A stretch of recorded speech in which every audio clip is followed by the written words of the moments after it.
वर्ष 1505 පෘතුගීසි ආගමනයත් සමග අපරදිග සංක්‍රමණිකයන්ගේ යටත් විජිතයක් බවට ශ්‍රී ලංකාව පත් වුණා. කුළුබඩු වෙළඳාම සහ ක්‍රිස්තු ධර්මය ප්‍රචාරය කිරීම මොවුන්ගේ ප්‍රධාන අරමුණ වුවත් ඒ වෙනුවෙන් පළමු පියවර වුණේ දැයට අධ්‍යාපනය ලබා දුන් බෞද්ධ සිද්ධස්ථාන විනාශ කිරීමයි. පෘතුගීසි හා ලන්දේසි ආක්‍රමණයන් සමග අප බෞද්ධ සංස්කෘතිය සදාචාරය දිනෙන් දින නිසරු බටහිර සංස්කෘතියේ ග්‍රහණයට ලක් වුණා. 1815 කන්ද උඩරට ගිවිසුම අනුව තුන් සිංහලයම ඉංග්‍රීසින්ට යටත්වීමත් සමග මෙම සාපරාධී ක්‍රියාවලිය වඩ වඩාත් උපායශීලී ලෙසත් රාජ්‍ය තාන්ත්‍රික ලෙසත් නිර්දය ලෙසත් ක්‍රියාත්මක වන්නට වුණා. ඉංග්‍රීසි අධිරාජ්‍ය පාලනය යටතේ සිංහල බෞද්ධයන් කොන් වුණා. ඔවුන්ගේ රැකියා අහිමි වී ගියා. රටේ පාලන තන්ත්‍රයේ රැකියාවන් හිමි වුණේ අධිරාජ්‍ය ගැත්තන්ට පමණයි. මෙම දැඩි පීඩනයත් වේදනාවත් පරාධීන බවත් තුළින් සිංහල දේශීය බෞද්ධ අධ්‍යාපන ක්‍රමයක අවශ්‍යතාව දැඩිව ඉස්මතු වන්නට වුණා.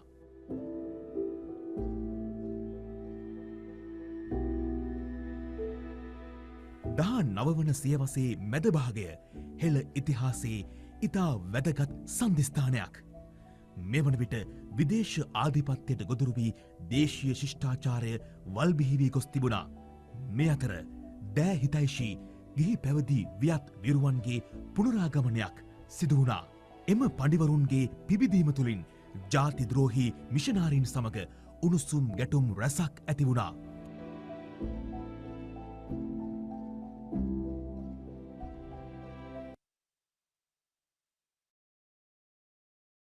එක්දහස් 873 අගෝස්තු මස 26 සහ 27 දෙදින සිදු වූ ඓතිහාසික පානදුරාවාදය ජාති හිතයිශී සටනේ උච්චතම අවස්ථාවක් බවට පත් වුණා. මොහොට්ටිවත්තේ ගුණානන්ද හිමියන්, හික්කඩුවේ ශ්‍රී සුමංගල හිමියන් ඇතුළු අභීත බුද්ධ පුත්‍රයන් රැසකගේ වාග් චාතුර්යය හා පාණ්ඩිත්‍යය ප්‍රකට කළ මෙම වාදය දෙස් විදෙස් බුද්ධිමතුන්ගේ නෙත් පෑදූ අවස්ථාවක් වුණා.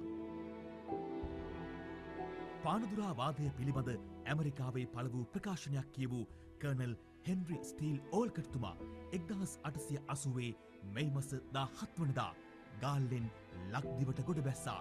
එතුමා සමග ගොඩබසන ලද රුසියානු ජාතික ලැවැට්ස්කි මැතිනියගෙන්ද බෞද්ධ පුනරුදයට ලැබුණේ අනබි භවනීය සහයෝගයක්.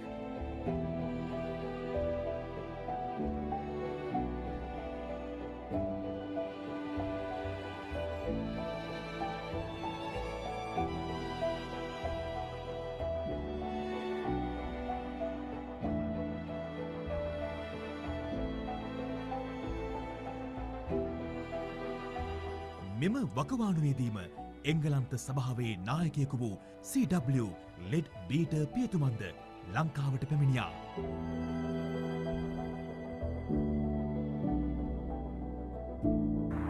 Your feeling is most natural.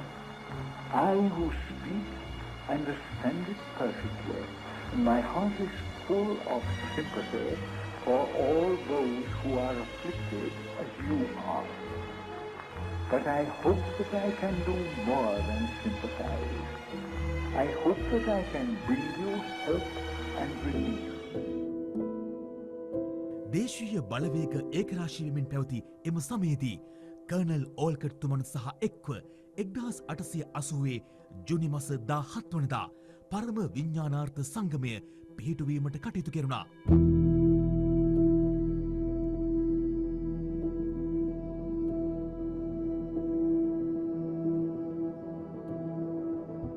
දිනෙන් දින වඩා වර්ධනය වූ දේශීය බෞද්ධ බලවේග සමග අධීන ශිෂ්ඨාචාරයක් උදෙසා අනාගත පරපුර නැඹුරු කළ යුතු අධ්‍යාපන ආයතනයක අවශ්‍යතාව මේ වකවානුවේ තදින්ම දැනෙමින් තිබුණා. CW ලෙඩ් බීටර් පියතුමන්ගේ විදුහල්පතිත්වයෙනුත් පළමු ලියාපදිංචි ශිෂ්‍යයා බවට පත් වූ ජිනරාජදාස ඇතුළු සිසුන් 37 දෙනෙකුත් සමග දොඩන්දුවේ පියරත්න තිස්ස නායක වාහිනියන් ඇරඹූ බෞද්ධ පාසල් ව්‍යාපාරයේ දැවැන්ත ඉදිරි පියවරක් ලෙස 886 නොවැම්බර් මස පළමුවනදා කොළඹ මැලිබන් වීදියේ අංක 61 දරණ ස්ථානයේ බෞද්ධ ඉංග්‍රීසි පාසල නමින් ආනන්ද බිහිවිය. අතීතයේ අප සතුව පැවති අධීන ශිෂ්ටාචාරයේ පුනරුත්පත්තිය ලක් දෙරණ මත මෙසේ සනිටුහන් විය.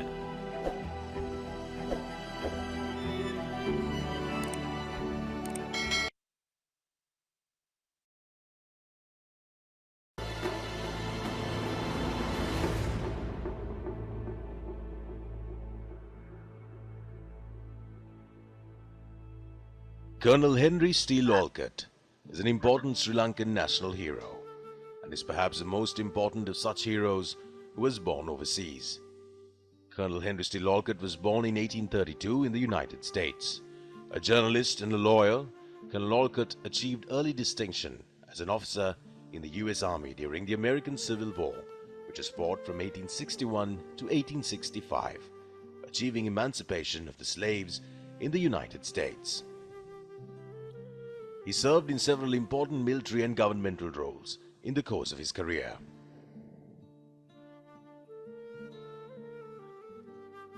The Panadura Vadaya, or the Panadura debate, was instrumental in Colonel Olcott visiting Sri Lanka. Colonel Henry Steele Olcott co-founded the Theosophical Society in 1875, along with Ms. Helena Blavatsky and others. They transferred the headquarters of the society to India in 1878. Colonel Olcott and Miss Blavatsky reached Colombo in 1880 and observed the Panchasila upon their arrival. At a time when the practice of Buddhism in the country was under serious threat, Colonel Olcott, along with his colleagues, instituted important measures to stem the deadline. The establishment of a network of Buddhist schools under the Buddhist Theosophical Society was of paramount importance. The network of schools include Ananda College, Colombo, Dharmaraja College, Kandy, and Mahendra College, Galle. The Buddhist Theosophical Society schools had an uphill battle to fight for a long time, having to compete against the well-established missionary and British-controlled educational institutions of the time, whilst receiving no support from the establishment. However, the Buddhist schools established under the Buddhist Theosophical Society thrived, while also being a foundational element, the Buddhist revival in Sri Lanka. The Buddhist revival, in turn, was of paramount importance in the success of the independence movement.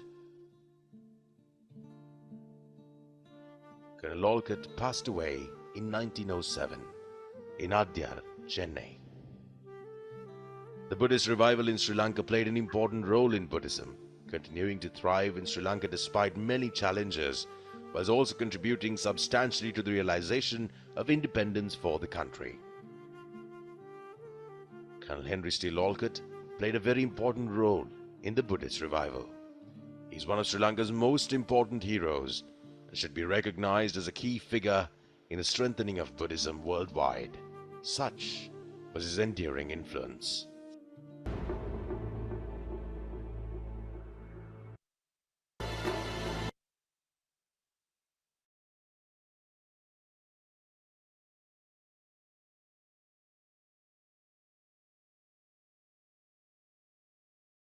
Hello, everyone. Good morning and good evening to those who are joining from Sri Lanka.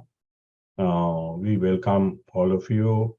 This is our 10th anniversary of having the meditation retreats. We started in 2013 just to remember our founders. So it's very important that, all of us understand the importance of this event. And of course, while the primary objective of the meeting today is to, revive mindfulness, but also to remember how far we have come and how the distance we had to travel to establish Buddhist schools in Sri Lanka. So I will try and take you through that journey right now.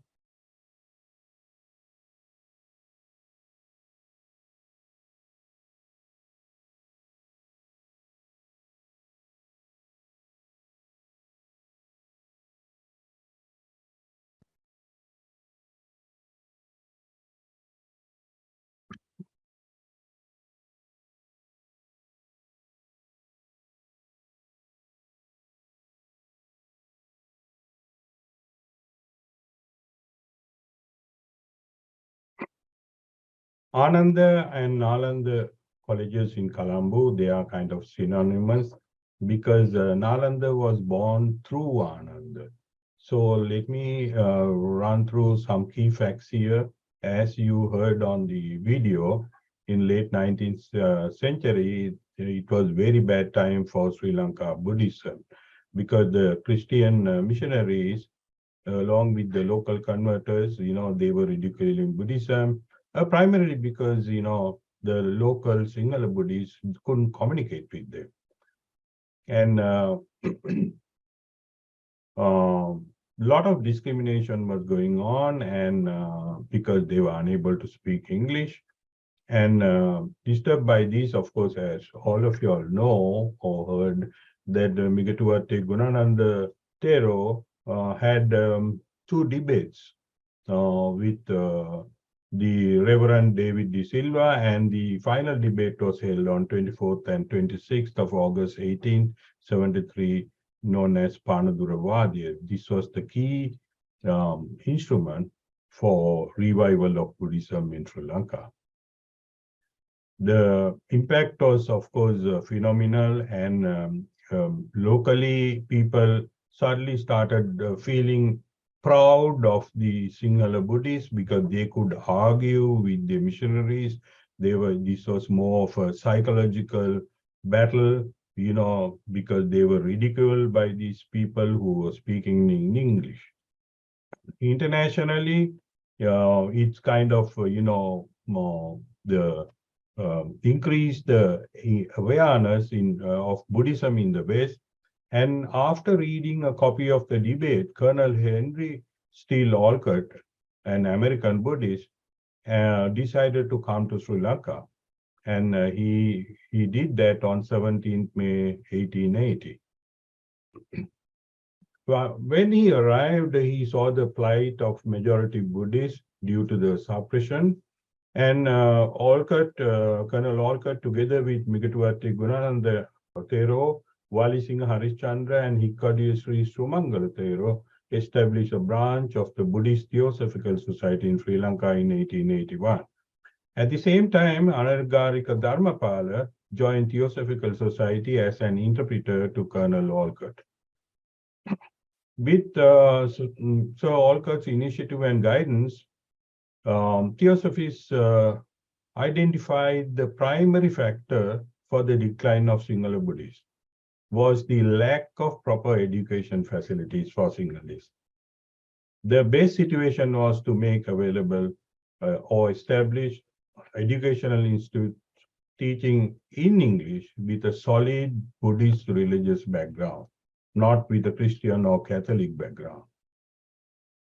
It was under this theory that the founders laid the beginning to the Buddhist schools in Sri Lanka.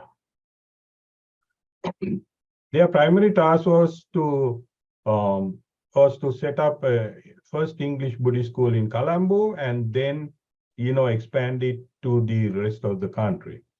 With that in aim, they established Ananda College, Colombo, 1st November 1886, and Dharmaraja College, Kandy, 30th June 1887, Maliyadeva College, Kurunagala, June 88, and Mahinda College, Gaul, on 1st March 1892. The fruits of this hard work done by these exceptional leaders were, amply manifested when on the 1st November 1886, the first English Buddhist school was opened at number 54 Maliban Street, Petta, with 5 rooms in a large house, and only 37 students. Mr. C.W. Leadbeater, as all of you all saw on that video, who was also part of the legislature in England at that time, was its first principal. He was very supportive, and if not for all these people, Ananda College would have never got off the ground. And from there, they shifted to Maradana in 1895. Of course, long before that, In 1889, they moved to another place again in Peta, but unfortunately they were thrown out because there was a church there, and the church people, protested, saying, "Oh, we can, it's too close to our church. These Buddhist people are encroaching." So there, it was a huge struggle. By this time, the student population was around 130 students. And once they moved to Maradana, the top floor, upper floor was occupied by the boarders and the headmaster, Mr. A.E. Buljans, a graduate from Cambridge University, who was in the staff. But the formal registration was not allowed for Ananda College to be named Ananda. So this was done in March 1889, finally. Actually, Sir Henry Olcott had to go to England and fight for it. And, and then only it was allowed to be named and incorporated as a school. Where the actually history was created when young J.P.R. Veerasurya Silva from this Buddhist English Academy was successful at the Cambridge Junior exam. Right now nobody would be worrying so much, but this was the first time ever a Buddhist student passed that exam. The entire site in Paranavadia, where the school is currently, was bought with a sum of 35,000 and lent by Buddhist Theosophical Society in India. And Dr. P.D.S. Kularatna, who became the principal later, paid it back with the funds generated from the Jubilee ceremony. Sir D.B. Jayatilaka was the first Buddhist to become Ananda principal, and he assumed duties on 15 December 1898. The Old Boys Association, then known as Old Anandian Society, was established under this principle. When Sir D.B. Jayatilaka departed in 1910, Irishman named Mr.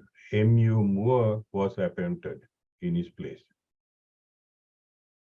Actually, some of the major developments took place after Mr. Moore left, when Mr. Fritz Kunz took over the reins of the Anand. He set up a hostel in a private house down Campbell Place, and he initiated primary classes, added primary classes.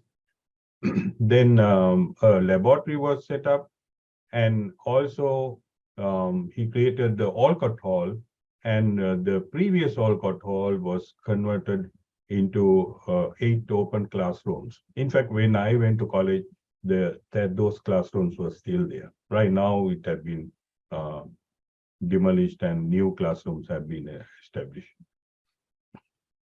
In 1918, Dr. P.D.S. Kularatna assumed duties of Ananda, and this period was known as the Golden Era, and he's also continued until the school celebrated its Golden Jubilee in 1936. Now, Dr. Kularatna wanted to expand. So, and the college did not have a playground. So he approached then Governor Sir Graham Thomas, and Governor agreed to give a 4-acre block of Crown land at Campbell Place to construct the playground.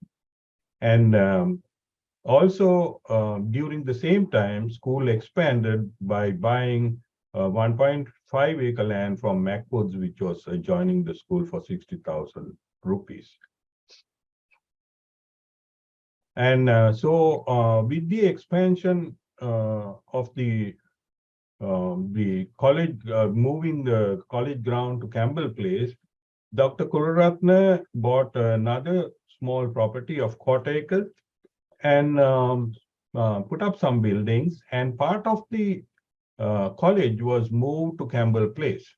It was a kind of a very smart move because Mr. Kolaratna wanted to expand the school beyond where it was. And Mr. Metananda was placed as the principal of this institution, and it was called Ananda branch. And Mr. W.E. Fernando was the headmaster, and most venerable Balangoda Ananda Maitri Thero became its first Buddhist teacher. Now, as I told you that Mr. Kolaratna purchased that land, and he built 16 classrooms for the new. Now, out of these, actually, the Governor Thompson laid the foundation stone for the buildings. And out of the 16 classrooms, they used 2 rooms for the principal's office and the staff members, and 12 rooms as classrooms. 330 students from Ananda was transferred to this new branch. Now, what happened was all the missionaries realized, oh, Ananda is expanding. So this cannot be allowed, and the governor is supporting. So they went to, complain to England, London, and then London said, no, you can't have the same school in Buddhist schools in the 2 locations. It has to be only 1. And the orders came to shut down the Ananda branch. So the only way out was for Mr. Kolaratna to name it as a different school and different Buddhist institution, except, instead of shutting it down. And Mr. Kolaratna therefore registered this new school, and the new school was given its motto, Apadana Sobini Panna, and the school name Nalanda was proposed by Venerable Balangoda Ananda Maitri Thero. On 1st January 1926, Mr. Kolaratna appointed Dr. Gunapala Mallasekara as the principal of Nalanda College and transferred Mr. Metananda back to Ananda. Actually, Nalanda was very, very fortunate to have this renowned scholar, Professor Gunapala Mallasekara, as its second principal. Later, Professor Mallasekara set about, expanding and launching several projects, and also he collected funds to develop the school to the current level, and Nalanda took off on an equal footing of Ananda. So that's the complete story of how Nalanda came into being. Actually, it's an amazing story. Now we run as parallel institutions, and it's all because of the efforts by our founders. The founders found ways to expand and develop Buddhist schools in Sri Lanka, not only in Colombo, but all over the country. Now, I would like to introduce our moderators for the day, who will be conducting the meditation sessions. And Dr. Vijay Vatugala and Ananda Mahinkanta, they have been doing this for the last 10 years. Congratulations, gentlemen, for your effort for the last 10 years. And I would like them to take over right now and move on with the rest of the session. Thank you, everyone. Okay, thank you so much, Lucky. That was our president of the Ananda OBA, giving a little bit of a history of our school, 2 schools. And actually the Ananda and Ananda history is basically the history of the country also. I think you can say that like that. Anyway, Teruvan Saranai to everyone, and welcome again for this yet another Founders Day retreat. As you now know, we have 2 half days for this program, from 7 a.m. to 11:30 a.m. California time, today and tomorrow. For this year, I have a great pleasure and honor in inviting and introducing our teacher, Most Venerable Dr. Wattegma Subhavi Tero, to conduct this program. He is an eminent Dhamma teacher with in-depth knowledge of Tripitaka and Buddhist teachings. He entered the Buddha Sasana at the age of 20 and earned his bachelor's and master degrees in Buddhist studies at Buddhist and Pali University in Sri Lanka. In 2018, he earned his PhD on Buddhist philosophy at Maha Chulalongkorn Rajavidyalaya University in Thailand. And currently he is reading his postgraduate diploma in Buddhist diplomacy in international relations at Bandaranaike Center for International Studies in Sri Lanka. You will see that he has a unique teaching style, which helps any level of Dhamma seeker to easily understand the finer details of deep Dhamma. Endowed with discipline, he is very gentle, diligent, and also rich in terms of scriptures. We are very fortunate to have him for our Founders Day program 2022 today. While inviting him, I also would like to request him to administer us on 5 precepts. It is customary that when we start a meditation program, we observe 5 precepts. So I am reading some Pali stanzas on behalf of all of us. So please listen. Tevang Sarnai, Okasa Ahang Bante, Tisaranena Sadding Dhammang Yachami, Anugahang Katwa, Silang Detame Bante, Anukampang Upadaya, Dutyampi Okasa Ahang Bante, Tisaranena Sadding Panchasilang Dhammang Yachami, Anugahang Katwa, Silang Detame Bante, Anukampang Upadaya, Tatyampi Okasa Ahang Bante, Tisaranena Sadding Panchasilang Dhammang Yachami, Anugrahang Katva, Silang Detame Bante, Anukampang Upadaya. Yamahang vadami vadetha. Ang Bante. Please recite Namaskara 3 times. Namo tassa bhagavato arahato samma sambuddhassa. Namo tassa bhagavato arahato samma sambuddhassa. Namo tassa bhagavato arahato samma sambuddhassa. Buddhang saranang gacchami. Tang saranang gacchami. Dhammang saranang gacchami. Dhammang saranang gacchami. Sanghang saranang gacchami. Sanghang saranang gacchami. Dutiyampi buddhang saranang gacchami. Dutiyampi buddhang saranang gacchami. Dutiyampi dhammang saranang gacchami. Dutiyampi dhammang saranang gacchami. Dutiyampi sanghang saranang gacchami. Dutiyampi sanghang saranang gacchami. Tatiyampi buddhang saranang gacchami. Tatiyampi buddhang saranang gacchami. Tatiyampi dhammang saranang gacchami. Tatiyampi dhammang saranang gacchami. Tatiyampi sanghang saranang gacchami. Tatiyampi sanghang saranang gacchami.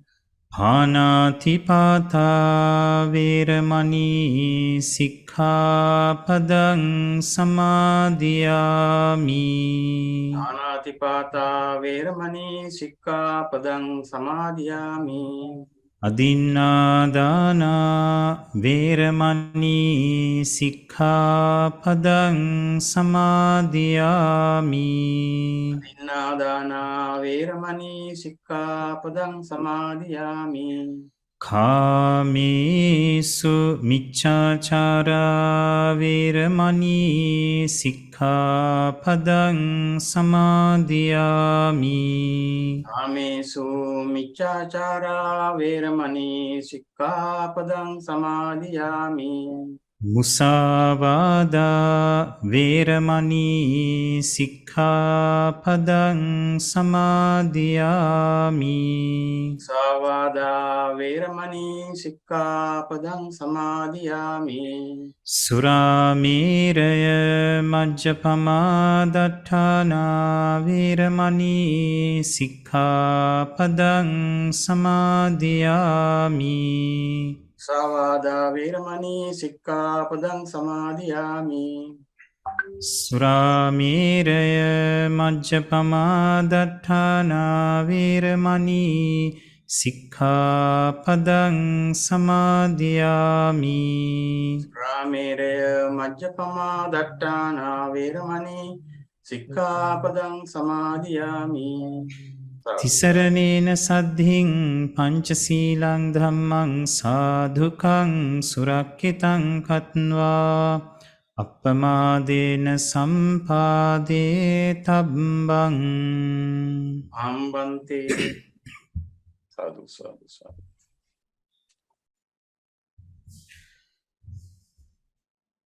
Good morning, Theruvan Saranai, to all of you who are joining this program from the US, and good evening to everyone who are joining to this program in Sri Lanka.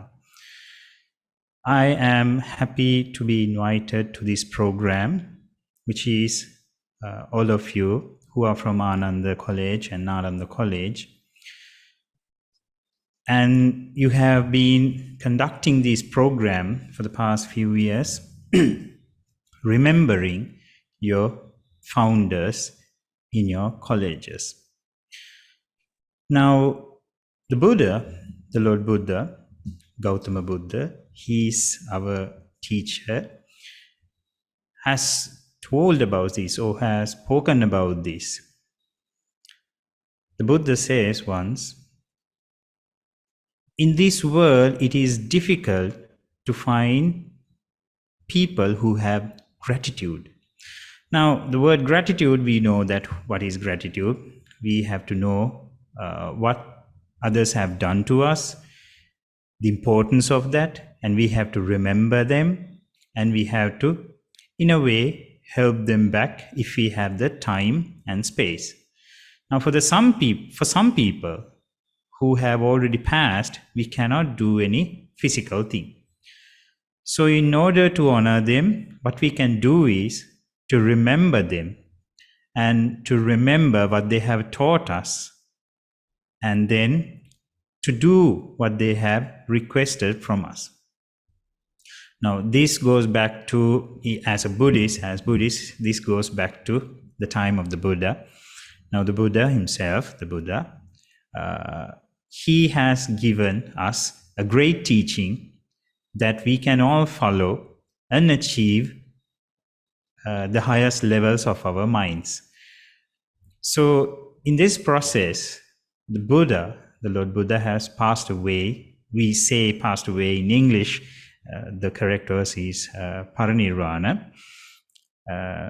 But in order to keep it simple, we'll use that word.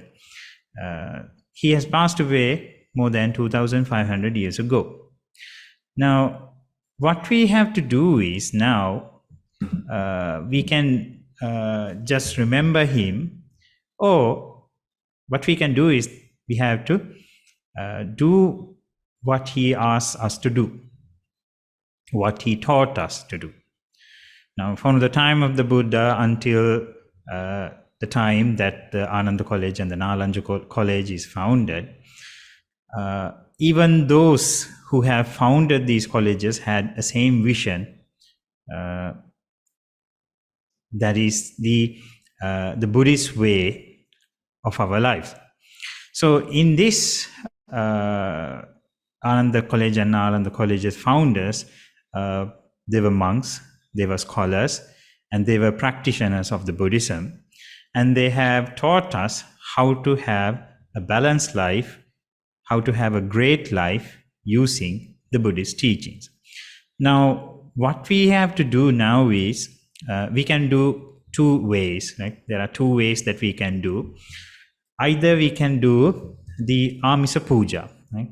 Amisa Puja means that you are offering something materialistic, right? Something materials, right? Maybe flowers, maybe, let's say, gilampasa or anything, we can offer them and remember them.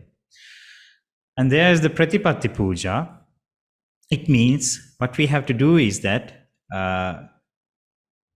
when it is at the Amisa Puja, anyone can do that. It's easy. You get something and you offer that. But in the Pratipatti Puja, it's what you practice. So this one is really a bit difficult to do. This one, everyone cannot achieve that. Anyone cannot do that. Only a handful of people maybe, because they have to have some time and they have to have some knowledge on this. They can do the Pratipatti Puja. Now, what we are going to do today and tomorrow is this Pratipatti Puja. We are doing something. We are practicing our mind with our virtues, and then we are going to develop our mind, our concentration, our wisdom. And all these things, we gather those things, and then we do the offering of the Pratipatti, what we have done already. So these 2 days, today and tomorrow, will be with the Pratipatti Puja to the Buddha himself and to the founders. Now, this is an online platform. We cannot do any Amisa Puja here. I mean, you can do in your backgrounds maybe, but we have gathered here to do the Pratipatti Puja. So in this Pratipatti Puja, what we have to do is, first thing, to have a good virtue, or we usually say we observe Sil. Now that's your virtues. Now these virtues are things that usually, there are two kinds of virtues.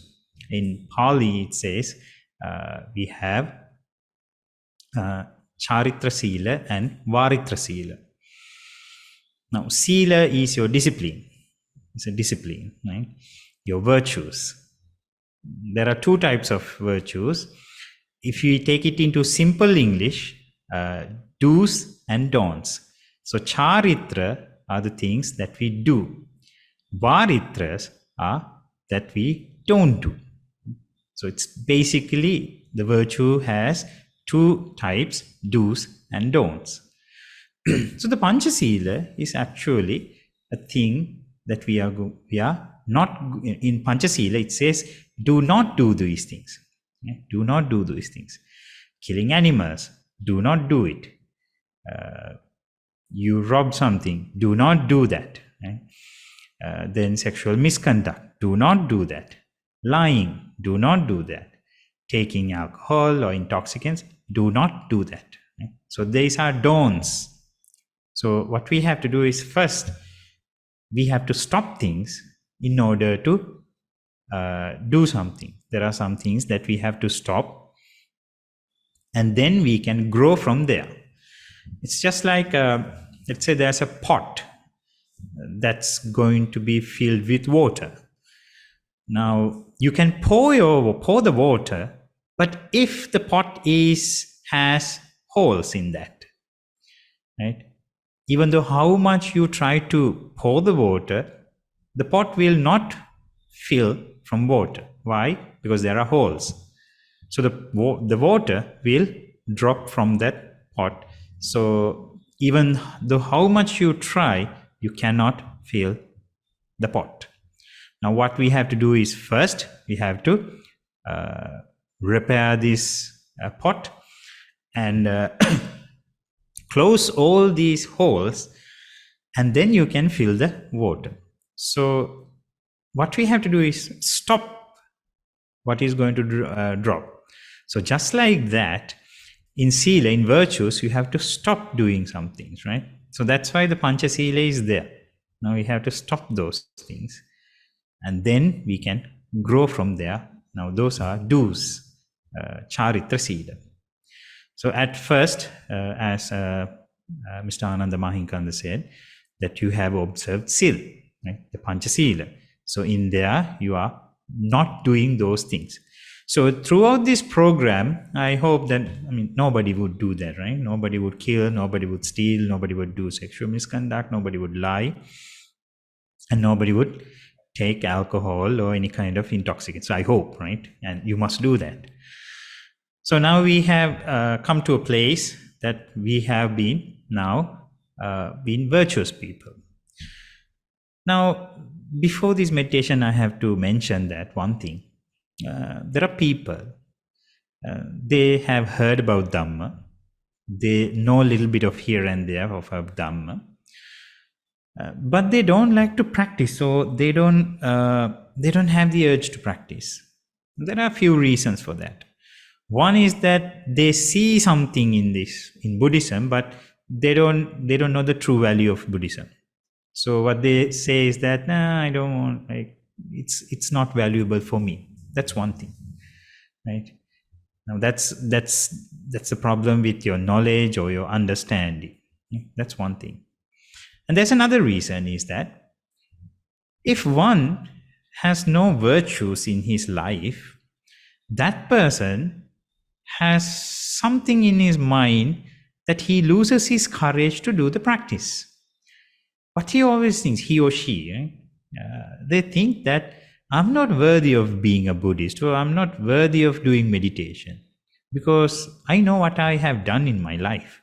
I have broken all those virtues, so I'm not eligible. I don't have a value on that. So Buddhism is not for me, right? So usually people think like that. Now that's a wrong thing.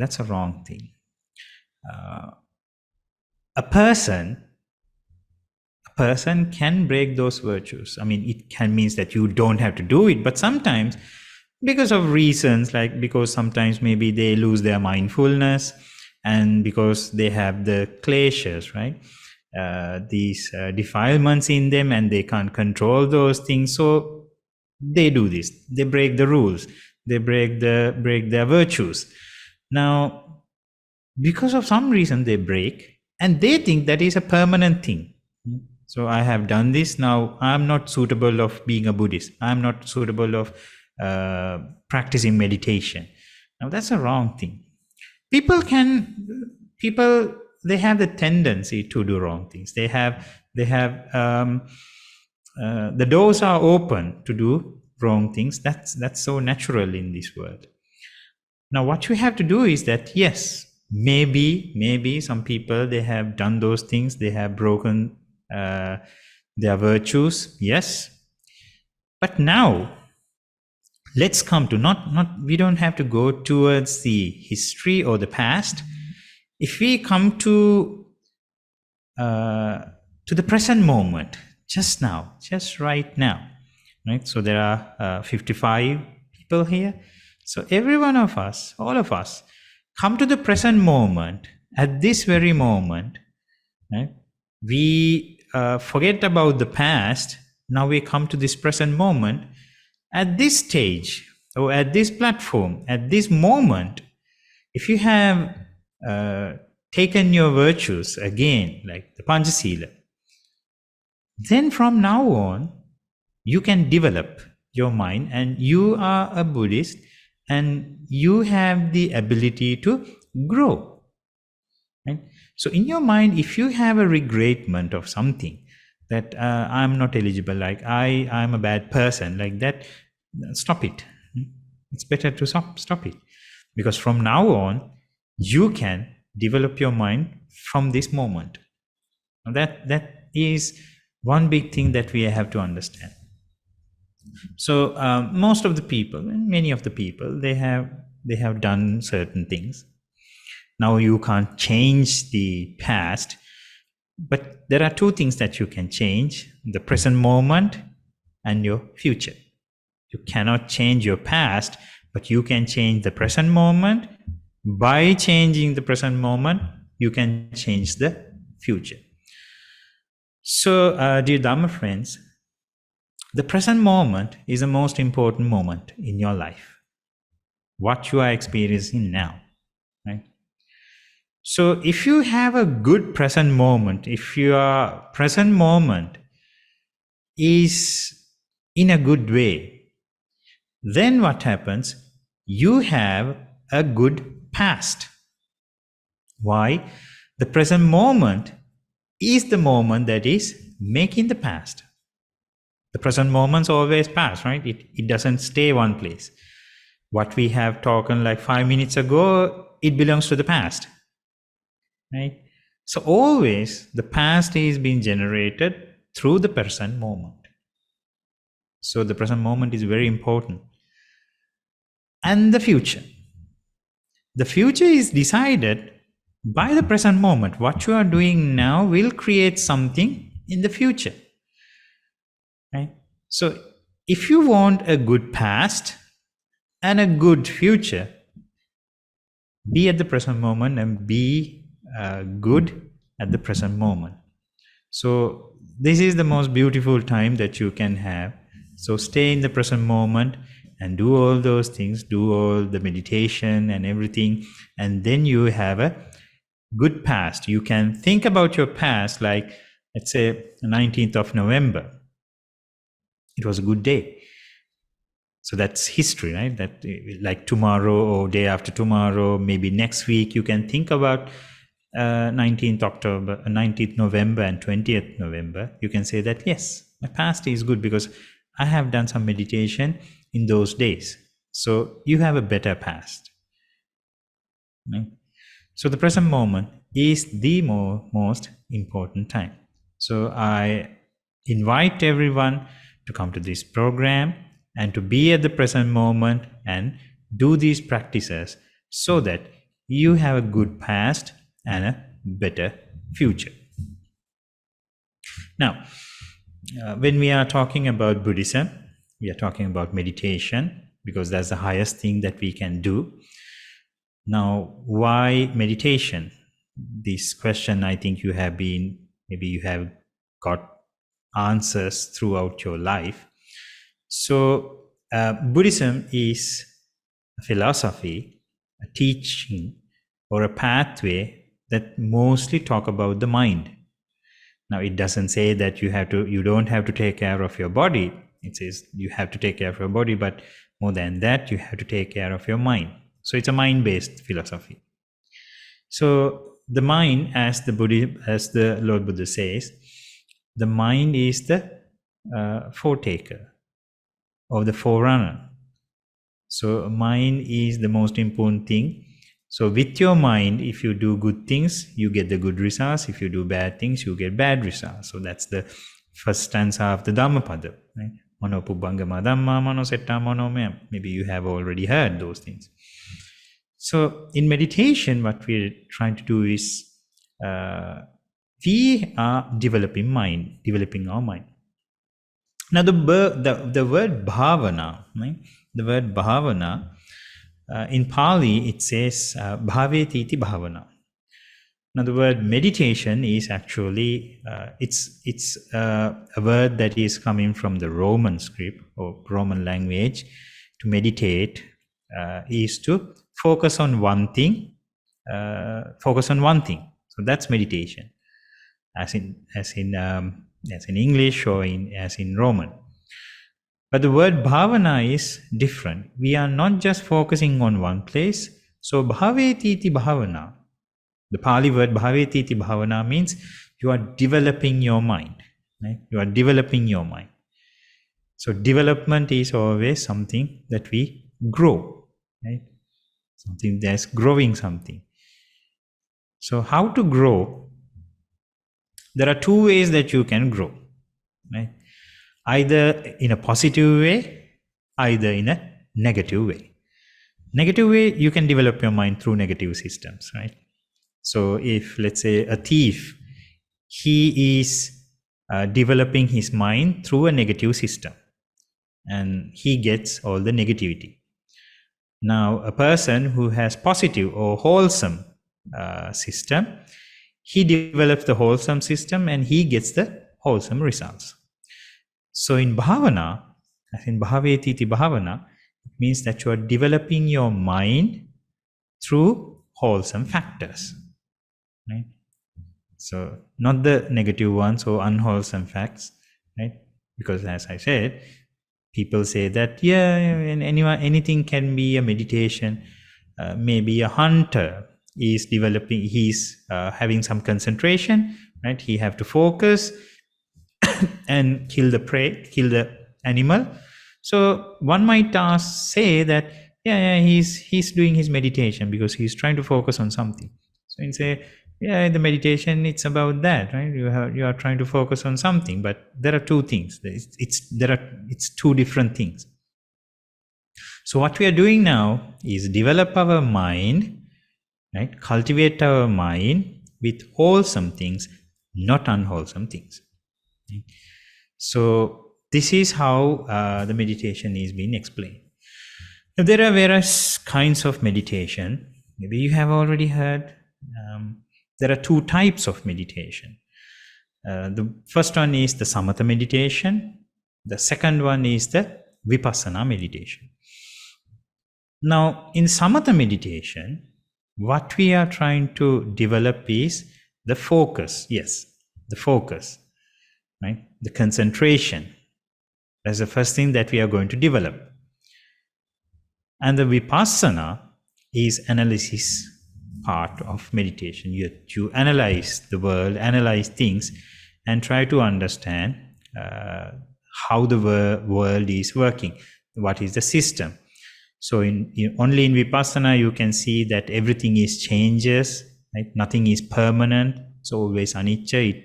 Everything, good or bad, everything changes. There's nothing still, right? It's not permanently there. Everything is bound to be changed. So anitya and dukkha you see in the world or within you. You don't see that everything is good or pleasurable or anything. Even though the pleasures that you have, they always turn into pain or suffering or like that. And everything is anatta. Anatta means it's non-self. That things are not working according to us. There are only systems that are working, but those systems, they don't work according to our wish or our thought. So only we have to understand there are these systems that is going on, and it doesn't have any, we can't change those systems, and you just accept it and you be with those things. So when you understand this, to anything in this world, that things are changing, anitya, and things are not nothing to grasp because everything is suffering. And then anatta or anatta means those are non-self. Things are not happening according to our wish or our things. So that is vipassana. But before going to vipassana, one should have a good mind, a developed mind, that he or she has cultivated some concentration. When you have concentration, then only you can analyze something. If you don't have any concentration, you lose your focus. Now you don't know what to analyze, how to analyze. You ended up with a messy mind. Right? Your mind becomes so messy because you don't know what to analyze. So before analyzing, it's always good to develop concentration. Now in Buddhism, we have 40 types of meditations, right? Concentration meditation or samatha meditation. 40 types of concentration meditation. So out of all these four, now let's let's try to find some of these meditation you might know, like Buddhanusati, you have the Dhammanusati, you have Sanghanusati, then you have Marananusati, you have Kayagata Sati, Anapanasati, right? Then you have the Maitri Bhavana, Karuna Bhavana, Mudita Bhavana, Upeksha Bhavana. Those are few of the meditations that you have already heard. Now, all of these are meditations that develops the concentration. So among these meditation, this 40 meditation, the widely known meditation is Anapanasati. I think everybody knows that. Anapanasati, maybe non-Buddhists, they also know that it is the breathing meditation. Right? Meditation on breathing or breathing meditation, people identified as those things. Now, what we are trying to do at the first place is it's not easy to do Anapanasati, but it is not difficult as it says, right? So it's in between that. It's all about how you develop it or how you enter to Anapanasati. If you enter it in a correct way, if you enter to the meditation in a systematic way, it's very easy. But if you just start, let's say somebody says, as an example, someone says that, okay, Anapanasati is just close your eyes and breathe in, breathe out and try to concentrate on there. Then when you try to do it, it's not easy. You don't develop any concentration. Your mind is filled with things, filled with thoughts where you cannot analyze it. You cannot develop the concentration, right? Because so many thoughts are coming. Now you think that I'm not eligible, I'm not good at meditation, I can't do meditation because my mind is wandering all around. So you just give up the meditation. And you think that, okay, I can't do this meditation. So that's how you give up meditation. But if you learn it in a systematic way, if you learn it in a step-by-step way, then you achieve small steps, right? Small steps that you achieve. Then you get the confidence. Okay, I can do this. I can do this meditation. I can develop some kind of concentration. So that's how we are going to do the meditation today. Now, when we talk about Anapanasati, right? So Anapana means breathing and breathe out. It's basically meditation on breathing. But why about breathing? Why this whole breathing thing is so important? Or why are we trying to develop our concentration on breathing? Now, this is a question that we can ask. So why breathing? Why breathing? Simply because breathing is everything about life. From the moment that we are coming out of the womb of a mom, the first thing that we are doing is to breathe in. So this breath, right, breathing in and breathing out, this process goes until the day that we are dying. So basically, how we understand a person is dead, right? We see that person is no longer breathing. Right? If you want to see whether somebody is dead or alive, we try to find whether that person is breathing or not. So the breathing, if we end up breathing, it means that we are dead in the normal world. So throughout our life, the breathing is the most important thing, because life is always about breathing. If you are saying that I'm alive, it means that you are breathing. If you are breathing, it means that you are alive. Now the breathing is an amazing thing to analyze. Now let's take an example like this. If we say that if somebody is saying, let's say you are being captured by some people, right? So they say that we will not give you food. We will give you water, but we will not give you food. Now that person can live for like maybe 5 days or 6 days maximum. And without food, that person eventually dies. So it takes like 5 to 6 days because you are having water. It takes like 5 to 6 days, but it's a very painful death, right? So in this world, dying with hunger is a very painful death, right? It's a very disappointing and a very painful death. And let's say that people are saying, we will not give you water. You will be not given food and you will be not given water.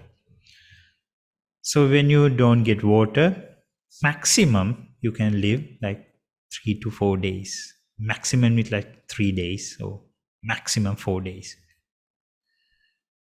So food and water, if you don't give it, it will take days to die. What about air? What about breathing? What about breathing?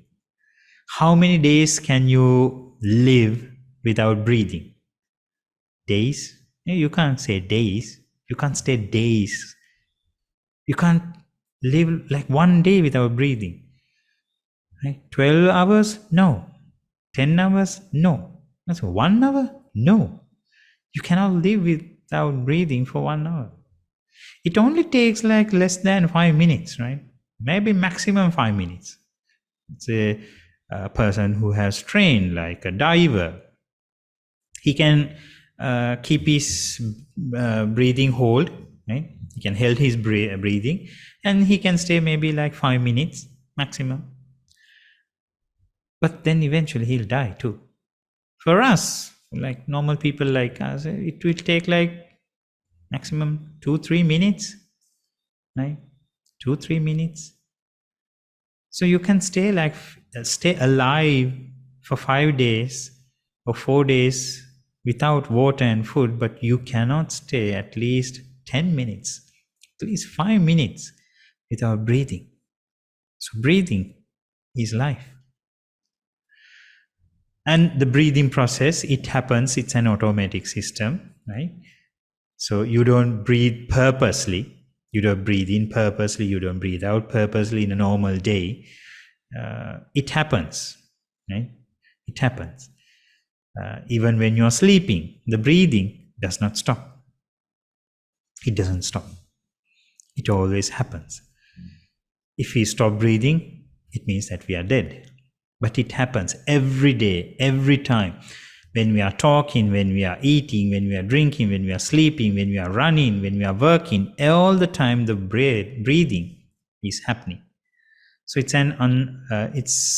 a process that is continuously happening. But if you stop it, you will die. Right? You will die. And let's say we have to find food. We have to find water, right? In order to survive. Sometimes we have to work very hard. We have to earn. Right? We have to go to work and earn, do various kind of things which are very hard to be done.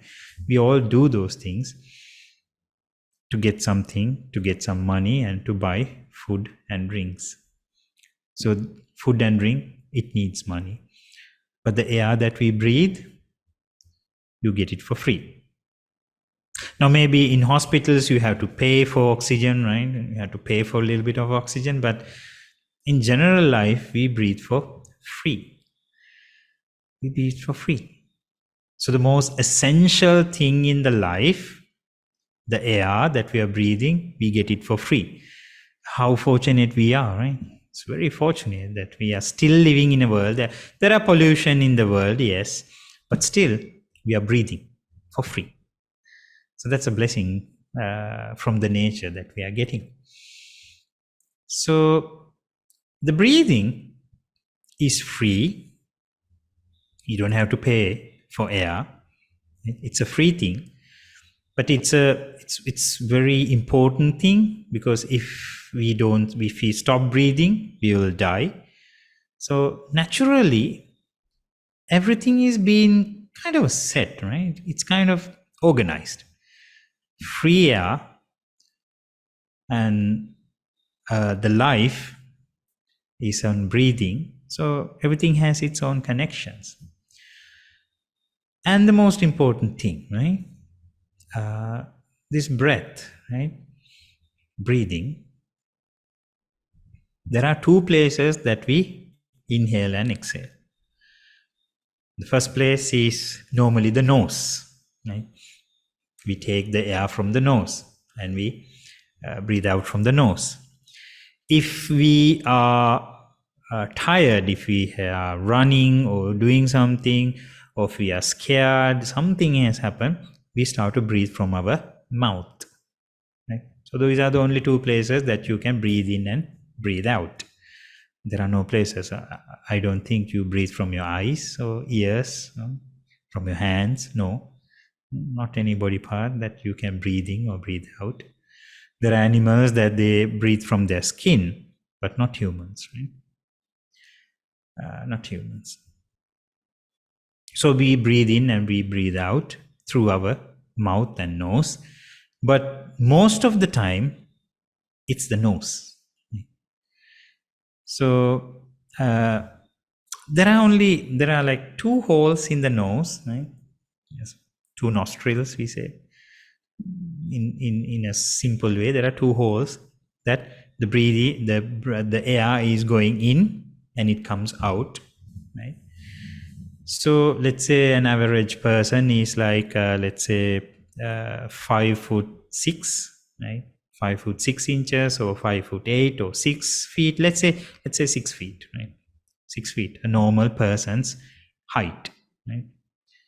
A person who is like 6 feet high, and averagely he or she might be like 75 to 60 kilograms, right? It's a huge body.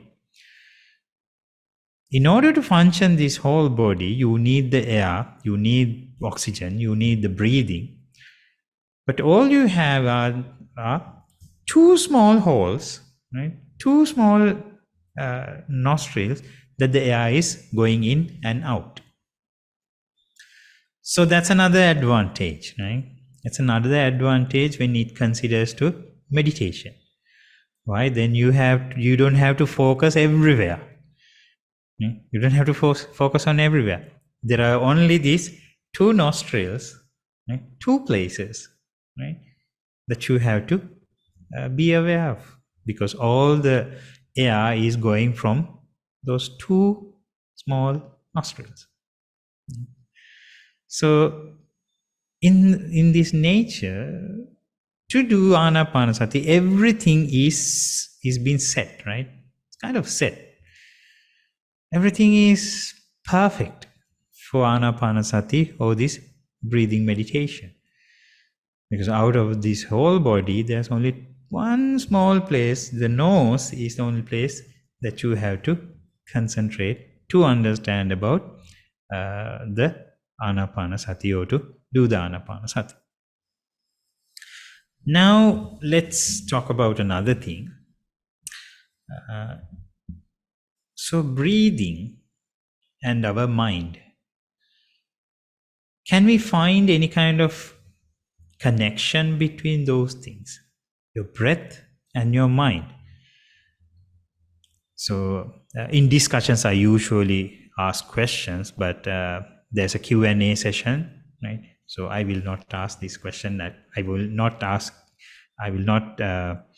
not thinking of getting answers from you just right now. But most of the people think that if I ask the question, can you find any connection between your breath and your mind? Usually people say, no, you don't find anything, right?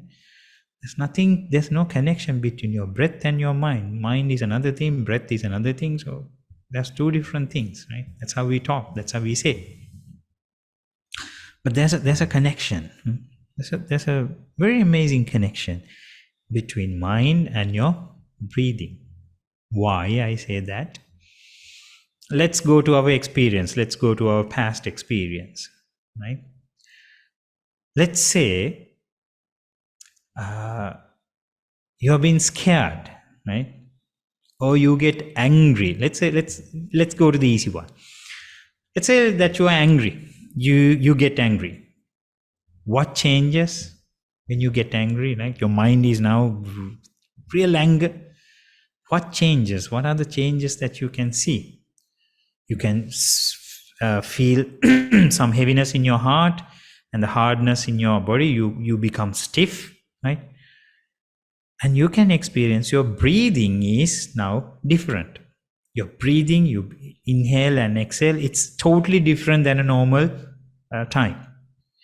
You take deep breath and you exhale, deep breath like, right? When you get that, you are so angry, your breathing system changes a lot. Right? So your mind got angry and your body is reacting to that. And you can see your breath is changing. So anyone that who have got angry in this life, I don't think that there are no people that who say, oh Bante, I have never got angry. Like, I don't think that anyone can say that. Right? Most of us, we have experienced, I mean, all of us has experienced those things. But the thing is that we are unaware of that time because we are with our anger. We don't sometimes see that your breathing is changed. But when you see another person is angry, you can see it clearly. Clearly you can see his breath is not normal and it has changed. Right? So when you are angry, your breathing system changes. And let's say you are scared. You are scared of something, some like boo. Right? You get scared, and what happens? You go like, it's not easy to breathe, and you get the breathing. Right? You do the breathing very heavily. Your whole system of breathing changes. Right? Let's say you see a person that you love the most. Right? Maybe you see that person, he or she, that person for after a long time, and you miss that person. When you see that person, what changes you? Right? Your mind changes. And we say that sometimes we forgot to breathe, right? You can't understand whether you are breathing or not, right? Sometimes people cry because of those things, and their breathing system is changed. Someone is crying with anger, your breathing system changed. Someone is crying with love or something like with love, right? You get happy tears, your breathing changes. And let's say you are in a peaceful, calm place. Let's say on the top of a mountain, maybe you are watching the sunset or sunrise, less wind, nothing to disturb. It's a great scenario. We use the word like that scenario, that scene took my breath away. We say that because you forget that you are breathing or not. It's so calm that you don't feel that you're breathing in or out. For some people, it's the beach. Some people, it's the mountains. Any place that you feel calm, you don't feel your breath. Right? It's only if you like purposely watch it, then you can see your breath is there. But if not, we will not notice that we are breathing. So when your mind changes, the breathing is changed, right? So that's a phenomenon that we have to understand. So that's fine. Now let's check whether the other way is happening, right? If you change your breathing pattern, does it affect to your mind? Right? That's a question that we can, because if something is happening when the mind is changing, the breathing is changed. That is happening, that we have experienced. But does it happen in the other way? Like when you change your breathing system, does it affects to the mind? Right? So the short answer So the answer that I can give is yes. But how? How your breathing is going to affect to your mind? Let's take an example. Let's say that you had a bad day, right? Everything was a mess in your daytime. You come to your home and the house is a mess. Maybe the kids are shouting and they're doing bad things. You get complaints from your husband or wife or someone that you had a very bad day, right? And you don't want to do anything. You just want to sleep because it was a bad day. Everything was messed. Maybe in your office there was a fight. There was some kind of bad environment. Now you're fed up, and now you know you have to go tomorrow to the same place for the same problems, right? So the next day is, you know that tomorrow is not a good day because I had a bad day today and tomorrow is worse. But somehow you go to the bed and then you try to sleep, but it's not easy to sleep, but somehow you manage to get some sleep. Let's say tomorrow morning, you wake up and you stay in the bed for a little time, and then you realize, oh, I have to go to work today. You know that you are going to go is not to heaven, right? It's kind of hell, right? You know that everything is a mess. You know that things are not going to happen today the way that I like or the way that I wish. Everything is going to be a mess. Now your mind is down. You don't have any courage. You don't have any kind of strength in your mind. You just lie on the bed and think like, oh, my life is a mess. Everything is a mess. I don't want to get up from the bed. Right? That's a normal thing. But you have to get out from the bed. Right? Now you have to make up your mind. Like, yeah, okay, I have to get up. I have to get up. Now, what we usually do is that when you want to do such thing, if you want to get up from that bed, what we do?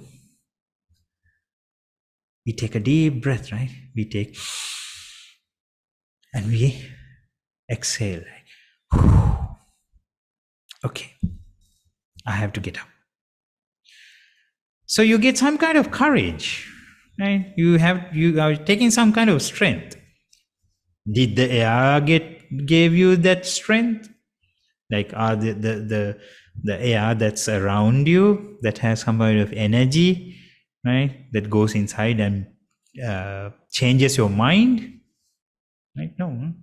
You take a deep breath. You change your breathing pattern and right? Now it affects to your mind. You say, okay, I'll do it. Let's say you have an interview. You are so nervous, right? You are scared. So you go to the door, and most of the time, okay. We take some kind of courage. We take some kind of energy from that, right? When you are sad, right? I'm so sad, but still I have to do again, you do the same thing. You take a deep breath. Okay. I cannot be sad. I have to start my work. When you are upset, when something is wrong, when you want to get the courage, when you want to get the strength, what we all do is we change our breathing system. Right? We change it. Even when, let's say, you are scared, you got scared. When you want to settle, you just, I thought that this happened. Right? Your mind is changed. So the breathing and your thoughts have a direct connection. Maybe everyone here must have experienced those things. Right? So this let's say this small thing can change your whole life. Why? You see that your breathing affects your mind affects your breathing. So then of course we can think, okay. So if we administrate our breathing, then it will affect our mind. So if we do the Anapanasati, if you are concentrated on your breath, it means that it directly affects your mind. Right? So that's why Anapanasati is very important as a meditation. Why? It's about breathing. And we talked about those things, right? The breathing is your life. It's very important. Without breathing, you cannot live, right? Even though you have, let's say, millions and millions, you can't live without the air or your breathing. Even though the air is all around us, if our body cannot breathe in or out, even though there are, right, there's air everywhere, but still if you're not breathing, you die. Right? So the breathing is the most important thing in our life. And with the breath, it has a direct impact on your thoughts. Then why don't we do meditation? Right? And why not Anapanasati? So the other meditation, like the other 40 meditations, like the other 39 kinds of meditation, some meditations that you have to learn a lot of things, maybe recite something, right? And let's say there are some meditations that you have to make some things and you have to look at those things and do meditation. But breathing, you can take anywhere, right? Because if you are traveling, you're still breathing, right? And it's still air. So let's say you have been locked up in a room, there's nothing to see, like no internet, no TV, no phone, no books, nothing. And people go crazy. Like there are experiments that people have done, right? You lock up in a room for some time and people go crazy with that. People go crazy, but because they have nothing to do. But let's say if you are living and if you are breathing, still you can do something with your breath. Even though nothing is there, nothing else is there, still you have the breath and you can concentrate on that and develop your mind. Make some good concentration and still you can understand your breath and you can calm your mind with your breath. So even though you are out of everything, but still if you are breathing, it means that still you have a big hope, a massive hope of having a good life. Okay? So why don't we practice it? It's a very important practice and it's a very nice thing, right? It's your breath, it's your own breath, and you have it all the time. So you don't have to carry any other meditation objects, so you don't have to recite anything, you don't have to buy hard anything, you don't have to remember anything. The only thing that you are going to remember is that you are breathing. Okay? So that's why breathing meditation or Anapanasati is very easy to be done. But yeah, it's theoretically it's easy, but when it comes to practice level, maybe it's very difficult, but still we can do this. Okay? So this is a basic introduction to Anapanasati. Now, if you have any questions, I think it's now a good time to ask, right, Mr. Ananda? Yes, there are two ways you can ask questions. One, type the questions into the chat, and then we can ask the question. And also you can raise your hand, and in the order, we will unmute you to ask the question.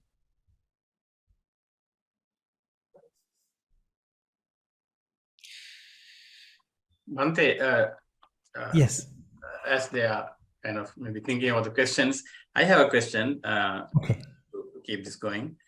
Now, I think you touched upon very briefly earlier, focus and meditation is the same. Let me give an example. Like one of my friends told me that he's always focused in his work, at his work. um, for example, say sniper, gunman, for example, taking an aim. So sometimes snipers have to, wait days and days in the jungle. So is it also kind of a meditation, and is it also kind of a mind training? And actually, you mentioned earlier, it has to be wholesome. Can you please explain in that aspect, please? Okay, thank you, Mr. Anand. Now, as Mr. Anand said, that a sniper, it's an example, right?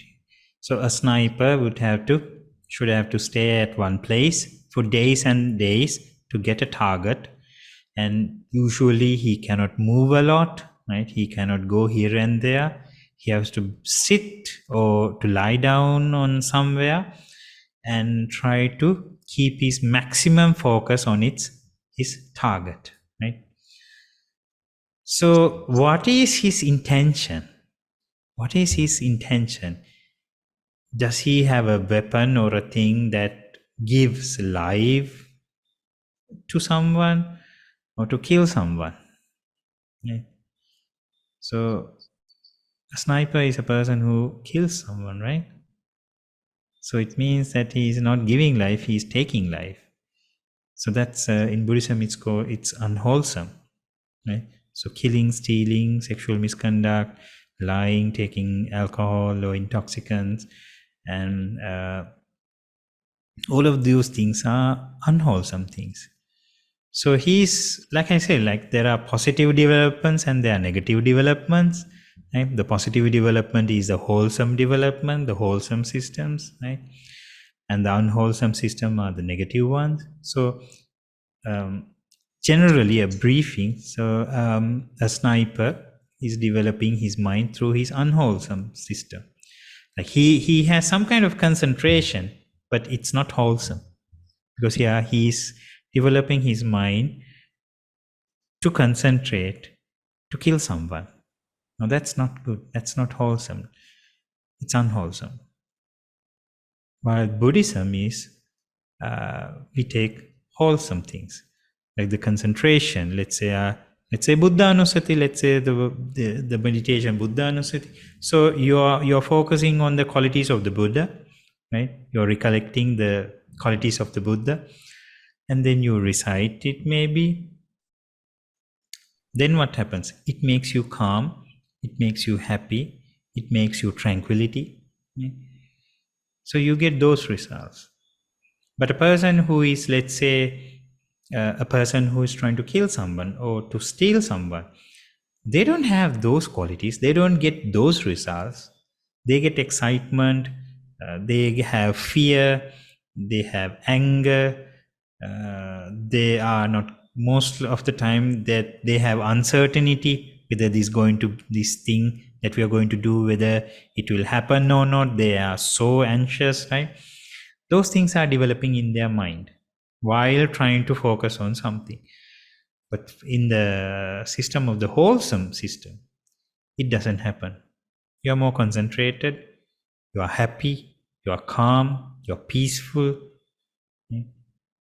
So that is the difference between the wholesome way and the unwholesome way.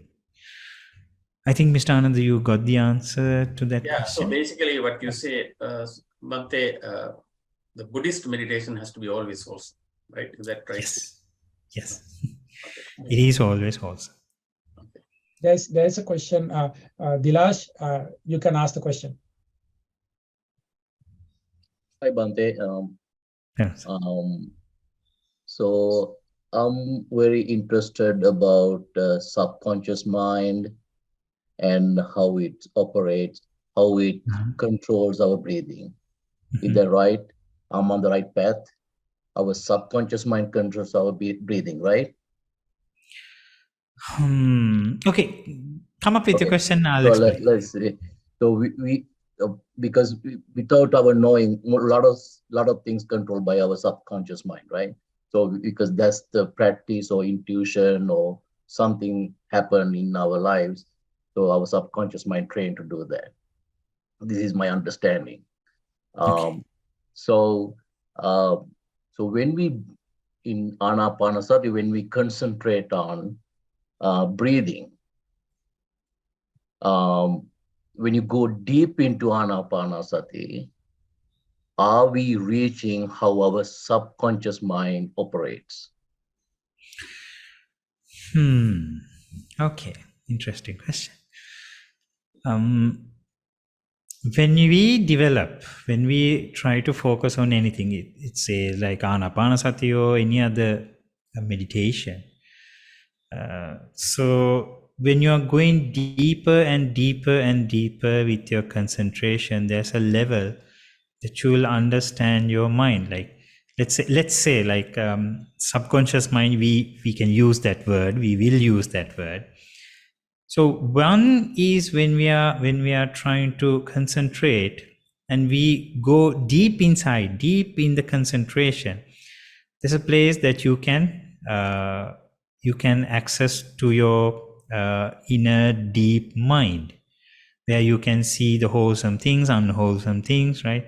So in these deep levels, there are systems that you can develop. We say that in a normal way, we say supernatural powers, maybe to read someone's minds or to see your past, like that, you get these abilities, right? So that's inside deep of your mind, deep inside your mind, we have the ability. But what happens, we have lost that ability because our normal mind is so busy with the external things, because always we are taking data from our eyes, ears, nose, tongue, the body, right? From these 5 faculties, we are always getting information, data, and we are so busy with our normal mind, we don't know inside our mind we have these abilities. So anapanasati or any other meditation, what you do is you're trying to disconnect those things, right? The other 5 faculties, the eyes, nose, ears, tongue, and the body, and we are trying to go deep in our mind, right? So in a way, what Mr. De Silva says that, yes, we are touching the subconscious mind through our meditation, through this concentration. Yes, it happens. Thank you. It's good. Then I'm going to go to the next person. Rohan, you can unmute.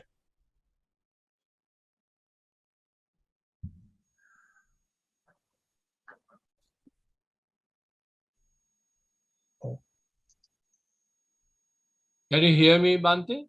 Yes, of course, I can hear you. Yeah. You touched on the fact that there is a connection between breathing and the mind. Yes. So in that regard, how do you describe the mind? Is it an activity or an entity? How do you describe it? As an activity or an entity? Can you elaborate the question more, Mr. Ron? No, you mentioned that there is a connection between the breathing and the mind. In that regard, now how do you describe the mind as an activity or an entity? The mind is actually, we can say that it has its own activities, right? It has its own activities because the mind is always busy. The mind will not stop, right? There are only 2 places that the mind stops working. There's one place that the Arahants, they have this special level of concentration and special level of mind that they stop the working of their mind, right? They stop the mind, right? This is called the Nirodha Samapatti in Buddhism, right? So only the Arahants that they have, not every Arahant can go there, like not every Arahant can reach that place. The Arahant that they have practiced the Samatha meditation for a long time and in deeper way, they only those Arahants can reach to that point. Or the other Arahants, they don't have any klesha, but still they can practice, or if they want, they can practice. But that those Arahants, and it says that the Anagamis, some of the Anagamis can stop it. So only that place is your mind is stopped, right? The only other place is when you reach Nibbana or the passing away of an arahant. This will stop your activities of your mind. All the other places, the mind is so active, right? So active. Now, what we are doing with meditation is we are reducing those activities, right? Because the mind is always going here and there. Like I said, the mind is always taking the information from your 5 faculties, eyes, ears, nose, tongue, and your body. And the mind is so busy with that. When we do the concentration meditation, what we do is we don't take any data from it and just focus on our mind. So it's a tricky thing, right? You are watching your activities of your mind through your mind. It's a kind of tricky thing, but the mind has the capability of that. So what we are doing is that we are developing the concentration and try to reduce those activities in your mind, and to come to some levels that we are reducing those activities. Did you get the answer? Yes, to some extent, yes, because I want to know, what I really want to know is whether the mind is an activity of the body. Now, you said the mind, you are watching the mind through the mind. That is vipassana, inside meditation. You watch it, you close your eyes and watch the inside, how the mind works. Is I think what I understand is the vipassana meditation, at meditation. Now, my question is exactly, is the mind an activity of the body? Oh, no. Mind is not the activity of a body. Mind itself, mind is the only thing that has the capability of, it can trigger the body, right? It is the power that makes your body move and to do everything. Sorry. And the mind has its, it is its own way or its own capacity to be active. So the mind is not just the activity of the body. The mind is a whole different energy, right? So body is just a vessel, or just a vessel that's working. The mind is only working inside of the body, but it's just a vessel. So it's not everything, right? It's not the work of the mind, is not the work of the body. The mind is working itself, right? So when your mind is working, then the body works. Or is it the other?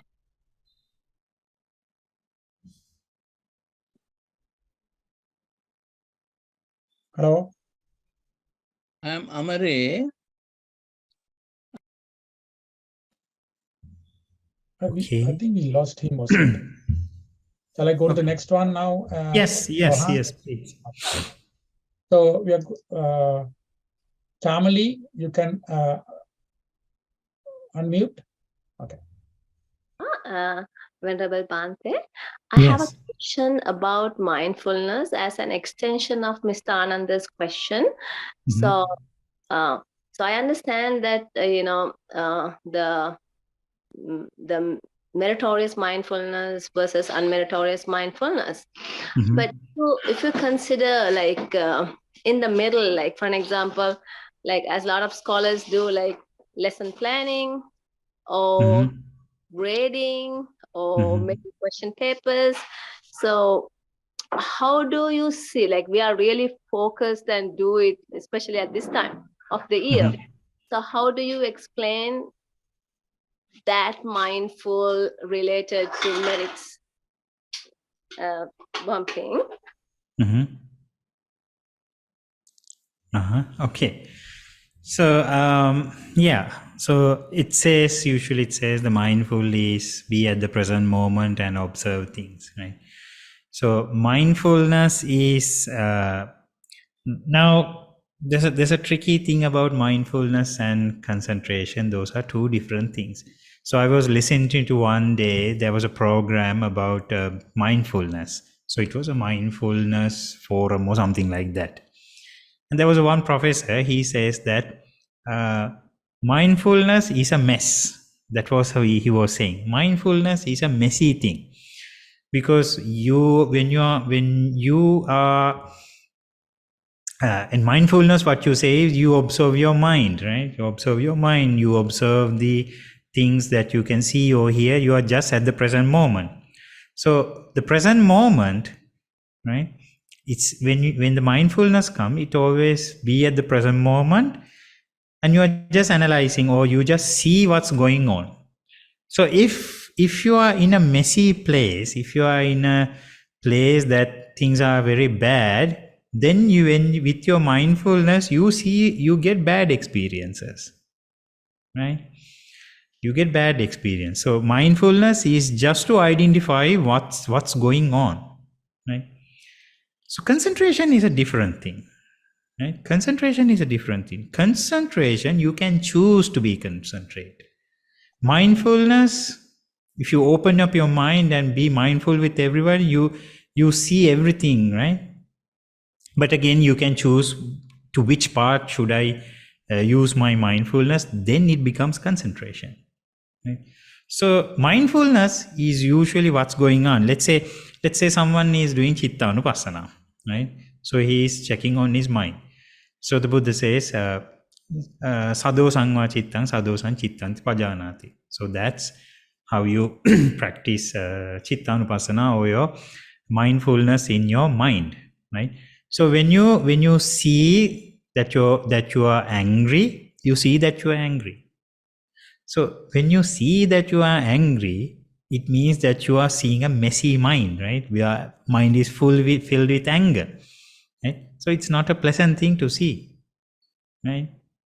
So in Vipassana, what you see is that when you see that, you immediately analyze it. Okay, is this anger permanent or impermanent? Is this suffering or happy?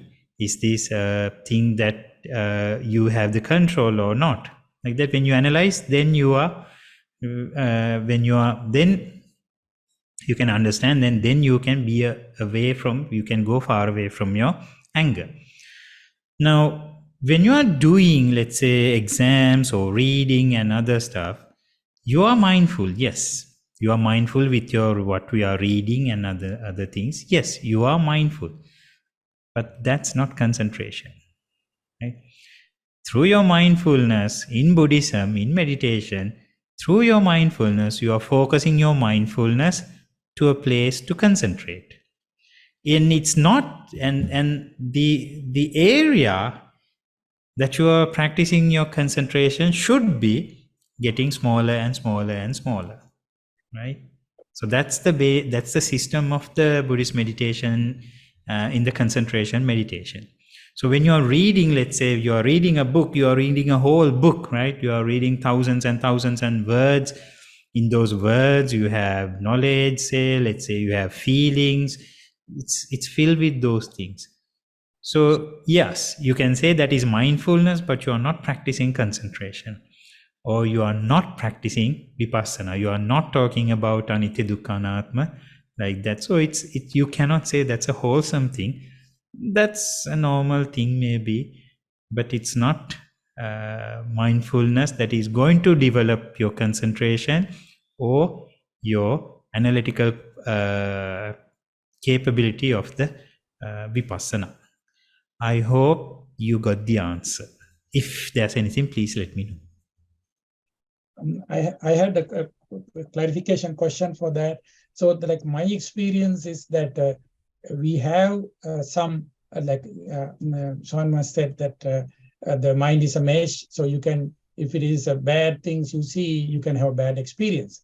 But the way I had experienced was that when you see the mind properly, that you understand it is the reality, then your mind, it's not a bad experience, it's always a good experience.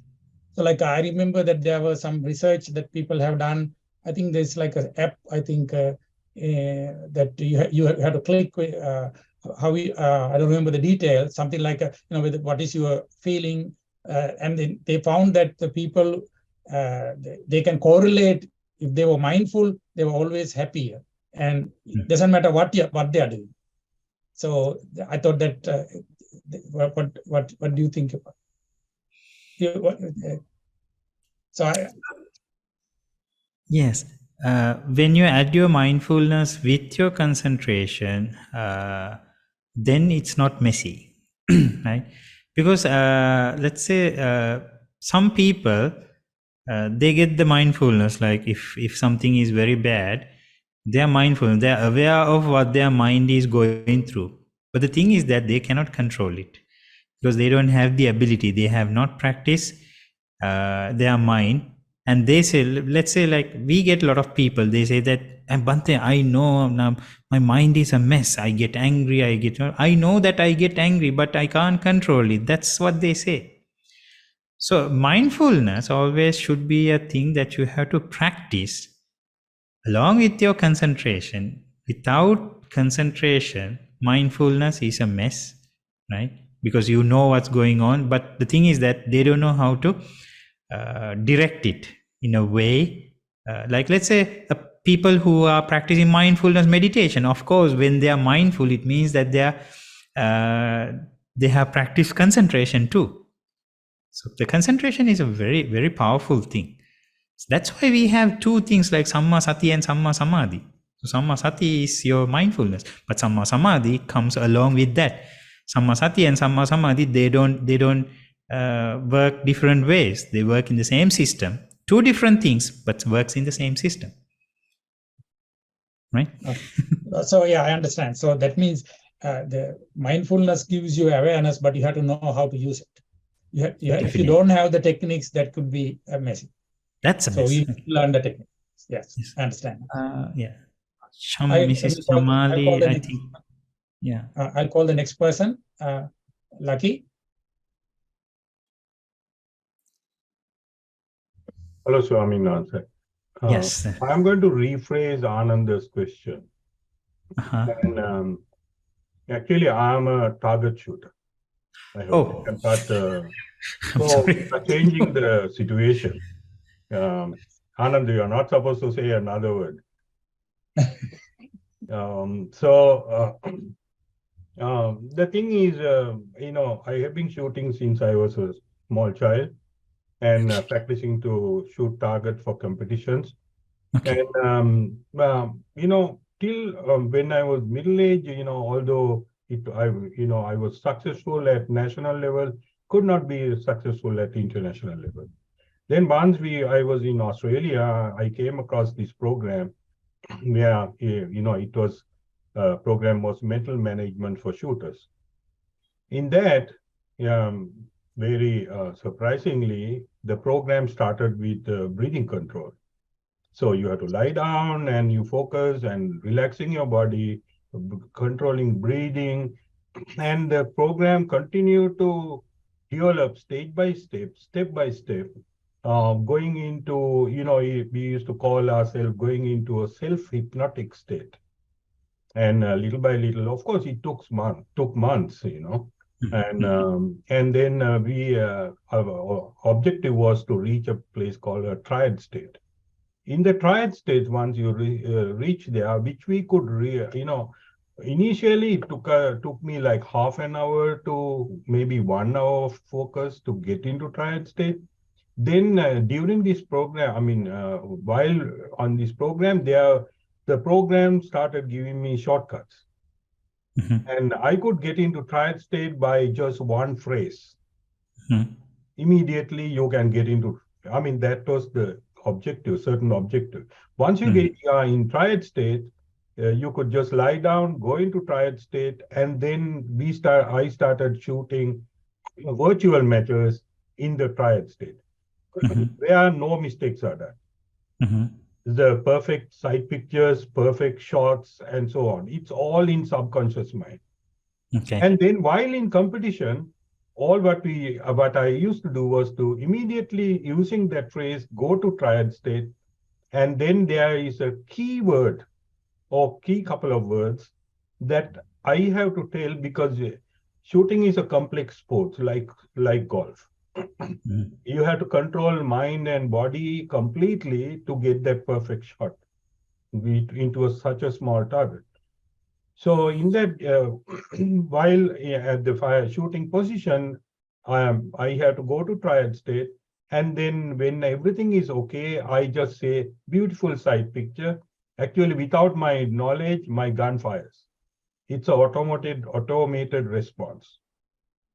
Is that part of the bhavana, or how do you compare that? Of course, I never connected it. I had a conversation with Vijay about it, but I never connected it to any kind of a Buddhist bhavana.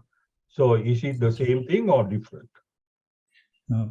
So can I ask a question, Mr. Lucky? Like, yes, sir. Yes, after your shooting, right? After your practice, can you sit down and just stay without any thought, and your mind is so calm, so peaceful, and whatever the thoughts, right? It's so calm, so peaceful. The anger doesn't come inside you, neither any kind of lustful thoughts, nothing is coming to you. Have you experienced such thing after your shooting? No, that was not my objective. So it's not meditation. No, so yes, absolutely. That was not my objective. My objective was pretty focused on something, doing something. But I realized I could control, because in shooting, yes, you have to bring your heart rate down below 50, and your breathing is absolutely at control. And then once I was taken to the hospital, and my blood pressure was high, and I told my wife, look, I'm going to bring it down. And within about less than a minute, my blood pressure, everything was, because I went into triad state, it brought it down. But did I ever try to do anything else with it? No, I didn't. Yeah. So it's just some concentration, but it was not wholesome, because in wholesome things, you experience different things, right? Even after your meditation, you can still experience your happiness, your calmness, anger, and those things won't arise very easily. You are in a very calmful stage that you feel so happy. So if you don't get those results, it means that your concentration is not as the concentration in a meditation, right? It's not wholesome meditation. So in a wholesome meditation, you always get these very calm and quiet systems, right? Okay. So the next is Dr. Siddharth, and I'm going to, you can unmute and ask the question. Did I unmute you? No? Okay, how about now? Okay. Yeah, Venerable Vandami. Sukhi ho to. Yeah, I'm Dr. Siddharth from India, Buddhist doctor. I'm working here, Maharashtra, Nanded. We have a big research center, big company. I'm working since many years in India. India is our Buddha's land. Yeah. And today you are doing very great work for humanity. I like so much. You are wonderful doing discourse and very nice work on mindfulness. It's very important to save the world and to give the peace for the world. Okay. So what is important, as a scientist, I can discuss with you like a brother. So my request to everybody, breathing, how we can, the Abhidhamma and what Buddha said, Anapanasati Katha in Patisambhida Magga, Buddha has mentioned the most important sentence for everybody. Please, everybody listen carefully. And my question is that Anapanasati, when we are doing mindfulness, what Buddha said, Buddha mentioned Tatha Solasavatukang Anapanasati Samadhi Bhavayato Samadhi Kani Dve Yana Sati Upajantiti Yana Ganunu Deso Atta Paripante Yana Todani Yana Ganani Deso Kattamani Atta Paripante Yanani Tiadi. This is Patisambhita Manga. Buddha has given most important for everybody. So my request to Venerable, I'm very happy to listen you and great discourse, and most important, while doing my experience and my patient's experience and many monks, I'm working, we are working together in meditation in India also. My brother from Bangladesh, from Kolkata, Venerable Buddha Priya Bhante Matra. We are working very nice, great work here in India and Kolkata, and we are working very scientific way. What is going on in the scientific way? Like Einstein mentioned, Buddha is a scientific way message. Buddha's omniscience is very important. Omniscience of the Buddha. So, Sola Savatukam, that means Buddhist cosmology, Buddhist metaphysical science. We are to understand while breathing, coming inside, going inside. Of course, bhavana mein piya is important, but what I'm expressing in India, very important message for the world benefit, how to Srotapanna, Sakrutagami, Anagami, and enlightenment. These are the 4 phases, Venerable. You know better than me, but my request to everybody, while doing meditation, scientific way, please don't forget everybody, scientific way, that is Araman Pachayo, Ayamiya Pachayo, Adipati Pachayo, and this is the most important message of the while doing the Anapanasati. This is the nutrition. This is the mind nutrition for everybody to understand the mindfulness. And then it has a connection. It has a connection. Like I am a scientist, it has a connection with the DNA. It has a connection with the genes. It has a connection with the cell.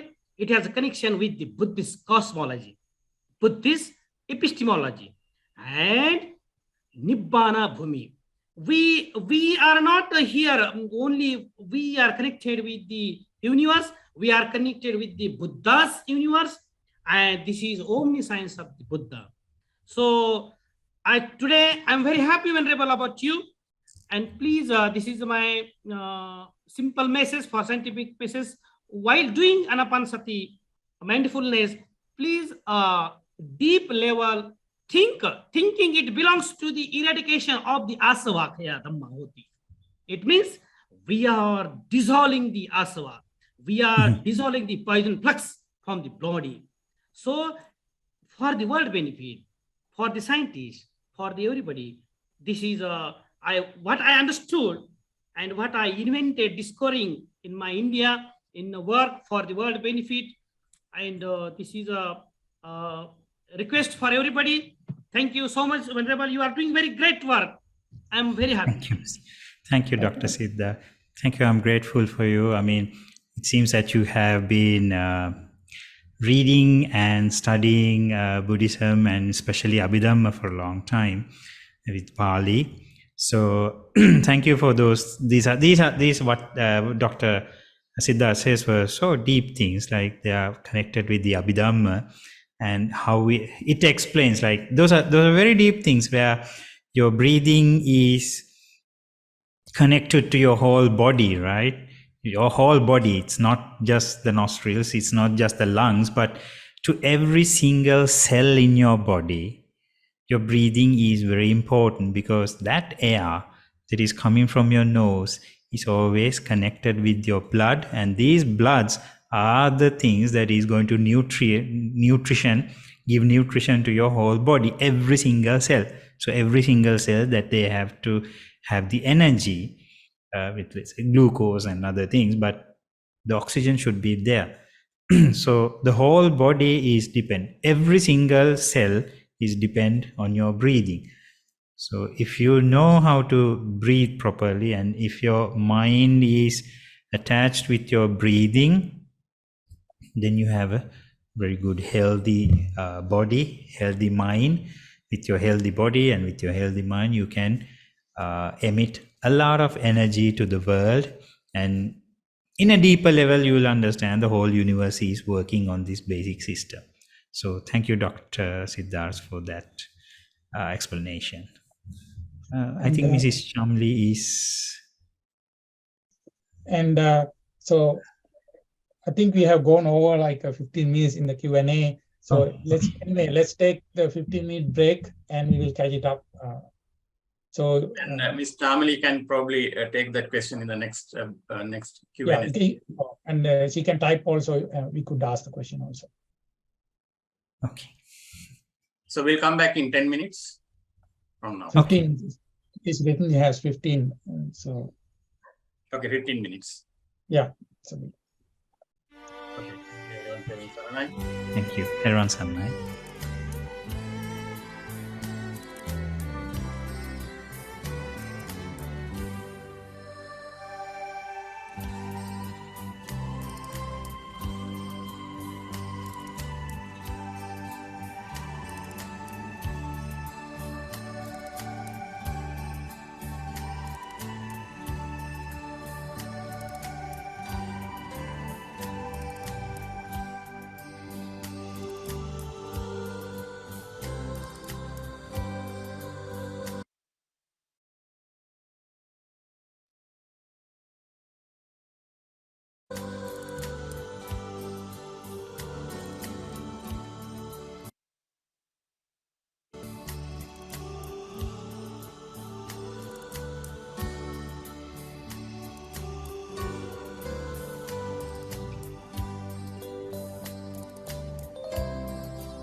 Okay, Dhamma friends, I think we are about to start the next session. I am now again inviting our noble friend, Kalyan Mitra Venerable Wattegama Subhavi Tero to start the next session. Venerable Swami Nasa, Theron Sarnai. Theron Sarnai to everyone. So we took a break and we have done some explanations, and now it's time to come to the practical session. Now we have been talking about Anapanasati. Now it's the time to start the practice. Now Anapanasati, if we take the Anapanasati, it's a meditation that is, like I said at the early, it is not very easy, but it's not that difficult, right? If you go step by step, if you go in a way step by step, it's pretty easy. It's very easy to grasp. Now these steps are the things that we have to practice. Now, before the Anapanasati, the actual Anapanasati meditation, there is an exercise that will, let's say, a little bit of warming up, right? Being a prerequisite, like a foundation course. Let's use those words. And with this exercise, you'll be able to achieve some levels that is, it will lead to Anapanasati, right? So this exercise, now the exercise that we are going to do is not Anapanasati. I'm telling again, this is the thing that we are going to do is not Anapanasati, but it's just a warm up, right? It's just a warm up, right? It's not the meditation itself. It's a warm up, right? It's a warm up. So this thing, the thing that we are going to practice, we call it as deep breathing. Now, just as I think Mr. Lucky already mentioned about deep breathing and other things, but there are like those places. I mean, this deep breathing exercise, usually musicians or vocalists, right? Singers, they are practicing. Then divers, swimmers, various places, they practice this. But they have their intention is to practice to gain what they are going to achieve. So here we practice the same deep breathing, but for a greater purpose or a different purpose. What is the different purpose? Is to have a calm and a concentrated mind, right? To have a calm and a concentrated mind, not to expand your lung capacity so that you can stay in the ground, in the water for a long time, or to hold your breath so that you can sing, like go for high notes. No, we are not doing for that. We are focusing our mind on this deep breathing just to have a concentrated mind and to relax our mind, right? So earlier I mentioned, when we just, let's say we take a deep breath and we relax, the mind starts to relax. So it's a thing that you and I have, everyone have experienced, right? So we are going to use that same experience here, because usually our mind is filled with thoughts. Most of the time those are negative thoughts or unwholesome thoughts, right? So during the day, most of our thoughts, they are unwholesome, they are negative, right? So we usually carry a negative mind with negativity, with, let's say, with anger, hatred, sometimes jealousy, sometimes confusion, right? Sometimes doubt, sometimes with lustful thoughts. Right? Sometimes we grasp things and we debate, and everywhere usually it's kind of negative playground, right? So most of the time, if we analyze our mind throughout the day, most of the time we experience what we have experienced is negative thoughts. So the mind is usually a messy place. That's why usually when we are sit back and just close our eyes, then like a river of thoughts that is coming to your mind, and it's not easy to stop, right? So this basic deep breathing exercise will help you to overcome that. So it's not, I again say, it is not anapanasati, it's not, but it's a warm up, right? So how are we going to do that? So the deep breathing is a very simple technique, right? So what we do is we inhale deeply, right? But not from your mouth, right? Not from your mouth, but only from your nose, right? You take a deep breath. That you have to fill your lungs with the air, right? Fill your lungs with air, right? Take it much as possible, right? Don't don't do that, right? Not a small portion. Take the best, like take the biggest portion to your lungs, right? Take it, right? Take it very deeply, right? And keep it for, like, let's say 2 to 3 seconds or 4 seconds maybe. Keep it in there, right? Like after 4 seconds, you exhale. You just send all the air out of your lungs through your nose and just relax, right? So this is the thing that we are going to do continuously, right? So we take a deep breath, keep it for a little short period of time, maybe 4 seconds, 5 seconds, and we relax. Okay. So yeah, if someone has a running nose, be careful, right? When you're breathing in, like when you take a deep breath, sometimes things are happening. Or when you are breathing out, be careful, right? You don't want to mess your whole face, right? If you have a running nose, be careful. If not, you are very healthy. Just take a deep breath. Keep it for some time and relax. So after you relax, do not be hurried to get the next breath. Right? When you send all your air in your lungs out, just stay there. Just end of the breath. Just stay there for like 2-3 seconds. Right? 2-3 seconds, and then take it in again. Right? So let's try and let's see what your experiences are.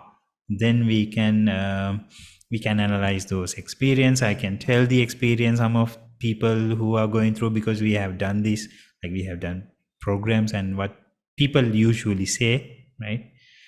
So I think we can start. So at this exercise, I don't ask you to sit like cross-legged or keep your left hand and upon it right hand. No. Just be so relaxed, right? Be so relaxed. Just sit, right? The only thing is that, right, keep your shoulders high, right? Keep your shoulders wide. Do not try to be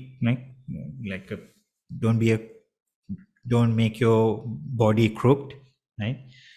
Just have a straight backbone, right? Keep your shoulders wide, right? And have a straight neck, straight face, right? Just feel that, like deep inside you, just like a giant, right? Just stay like this and keep your hands maybe on your knees, right? Keep your hands on your knees and be so relaxed. Do not try to stiff yourself. That's the most important thing. When it comes to meditation, what I have seen is that people get so serious. They make their body so stiff, right? It's just like that. Like, okay, I'm going to do meditation. They take an unnecessary stiffness, unnecessary effort to do the meditation. So what happens is that when you do the meditation and after the meditation, you feel so tired. And people say, well, I tried to meditate, but it was so tiring. It was so tiring. I can't do meditation. That's because simply you have taken things so serious and you have make your body so stiff. So stiff. Now you are stiff your whole body. Now it takes a lot of energy, and after this say meditation you feel so tired. No, usually a meditation is not a thing like that. You just keep relaxed and keep your body relaxed, but keep a straight back, keep a straight neck, keep your head straight, right? Keep your hands on your knees and just start your breathing, right? So you take a deep breath, keep it for some time, and relax. Right? So now I'm asking everyone who are sitting here, right? Close your eyes, keep your back straight, keep your neck straight, keep your head straight. Do not stiff your hands or shoulders or your head or your neck, no, or your hand or your legs, no, nothing. Just be relaxed. Take some time to be relaxed. If you feel some kind of stiffness, maybe on your head or neck or elsewhere, just relax.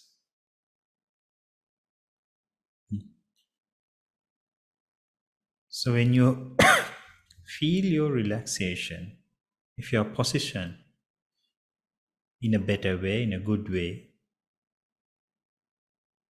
now start to take a deep breath.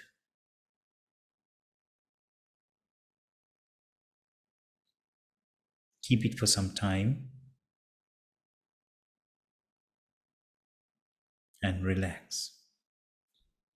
So let's do this exercise for a very short time. Let's say like for 4 minutes. I will time myself for 4 minutes and let's start to do this exercise, counting from now.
Keep on your practice with your deep breathing. Take a deep breath. Keep it for a little time and relax.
Now everyone can open your eyes. Now let's stop the deep breathing and let's slowly open your eyes and let's come to the program again. Right? So I really hope that you try to do something. Maybe there are people, maybe there are ladies and gentlemen who have done this already. Maybe it's your first time. I don't know that.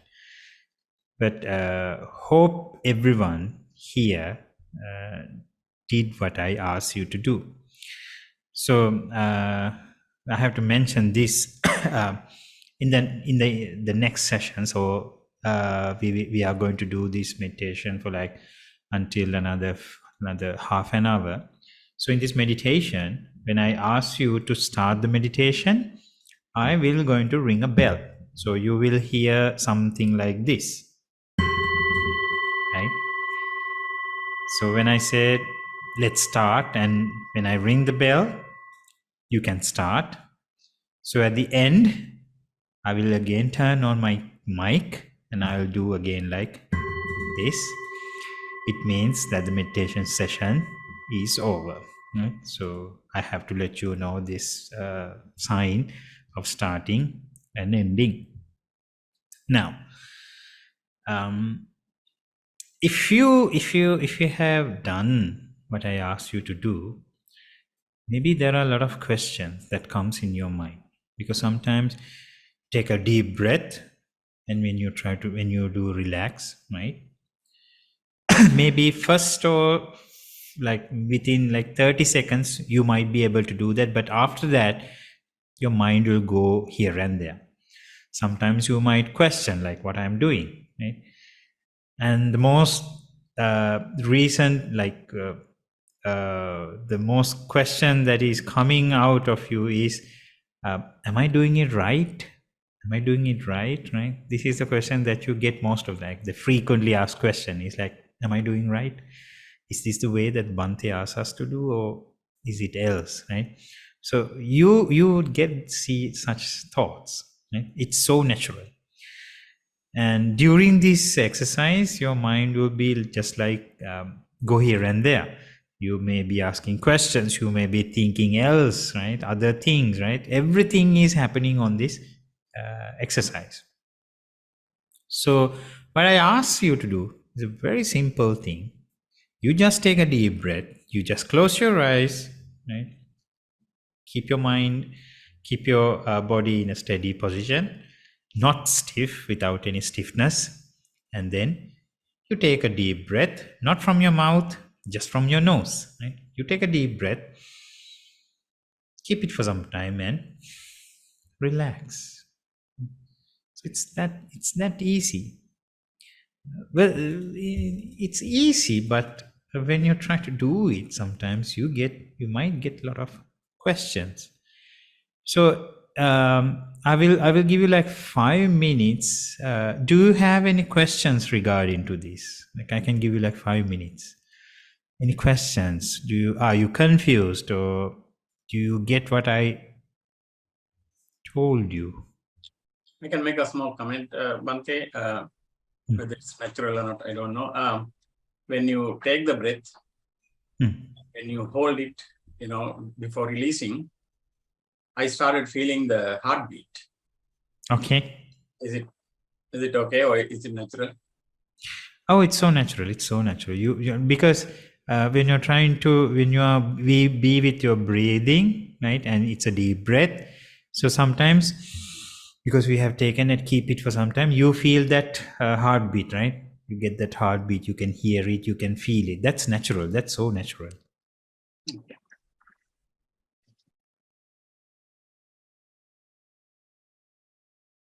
Mr. Dilash. One day, so Yes. what I felt, and I heard of this too. So when you breathe in and you release it a little bit slowly, right? I mean, a little bit slowly.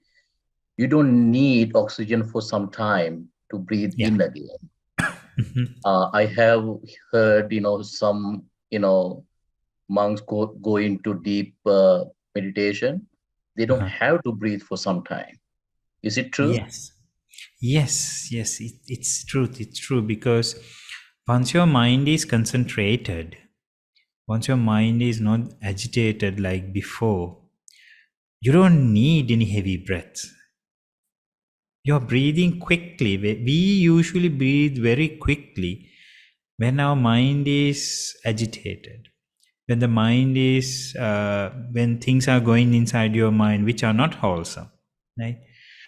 Maybe anger or anxious, like those places, you get a lot of, your breathing system changes a lot and you need a lot of air to breathe. But when you practice those things, when you practice this meditation, especially Anapanasati, you know that you feel that you don't need a lot of oxygen, you don't need a lot of breathing, you don't need such a big amount of air, but with a small amount of air you can stay, right? So yes, that is true. You don't need, when your mind is concentrated or with less thoughts, you need less air. But when your mind is so busy, filled with unwholesome thoughts, you need a lot of oxygen because you need a lot of energy.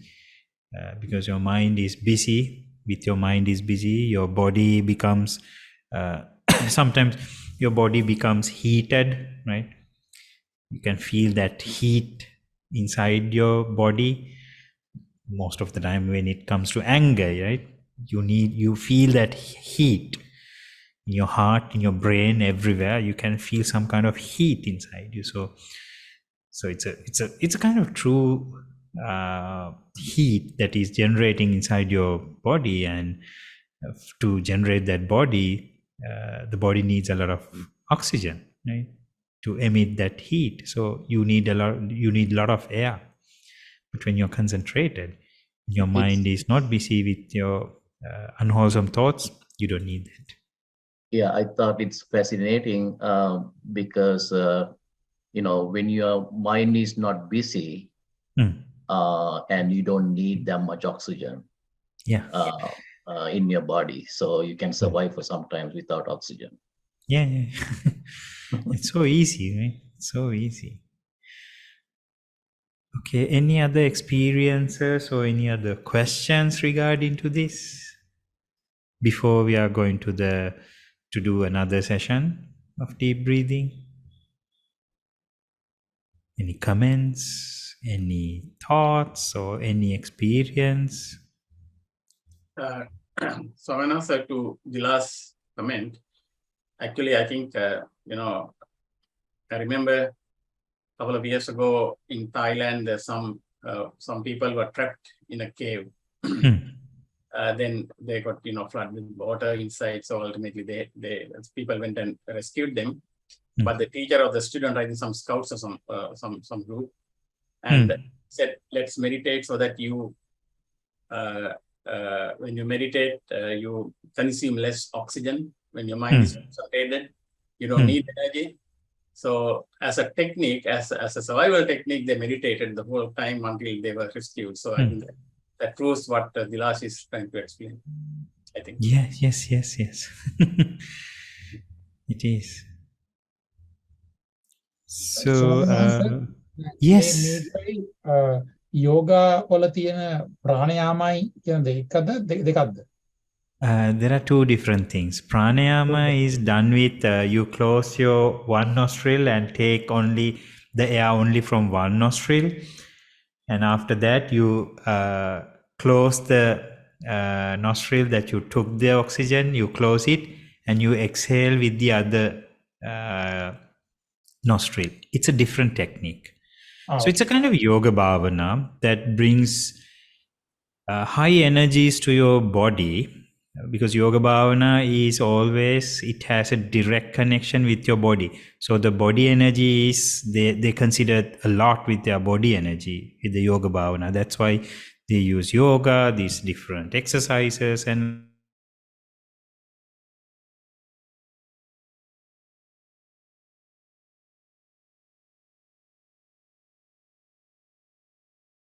Samrase is frozen. So the voice is not coming.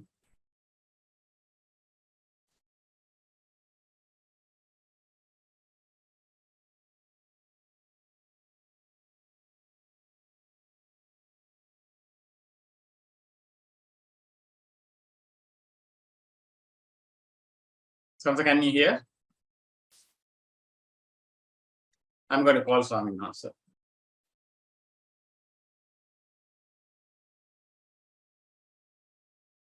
I can see Swaminathan's mute. Okay, now you can hear me, right? Right. Yes. Yeah. Sorry about that. Something got wrong with my Wi-Fi. So the pranayama and other things, especially the yoga bhavana, is more about developing their body energy and their mind energy, but it's not to, it doesn't focus on cleaning your mind, walking away from your defilements like that. It doesn't apply, but it's a different system. I can't say that is wrong, but Buddhism is always go beyond that, right? Because whatever the body energy that you're building up, one day you have to die with that, and your body energy is not worth anymore. What's very important is your mind. So it's not a bad thing. It's not a bad thing. If you're not doing any meditation, please do your yoga, these pranayama or your yoga meditations. But when we know that even though what we do, still our mind is being disturbed by those defilements. When you feel sorrow, when you feel sadness, when you feel anger, hatred and everything, you know that your mind is a mess. Now, to answer those things, that's why we are practicing the Buddhist meditation. Right. Okay. So I hope that everybody got what I told you, like the things that I asked you to do with the deep breathing meditation. Like, it's not meditation again, like the deep breathing, right? So if you do it correctly, you feel some kind of lightness in your mind and lightness in your body. I think Mr. Amar Singh has some question. Mr. Amar Singh, go ahead, please. Unmute and ask the. Yeah. We can't hear you, Mr. Amar Singh. You are muted, Mr. Amarasinghe. Can you unmute? Still no. Still no. On the left bottom of your screen, you will see a microphone. You have to click on that. Yeah. Okay. Now it's okay. Okay. Can you hear me? Yes. Yes. Now no.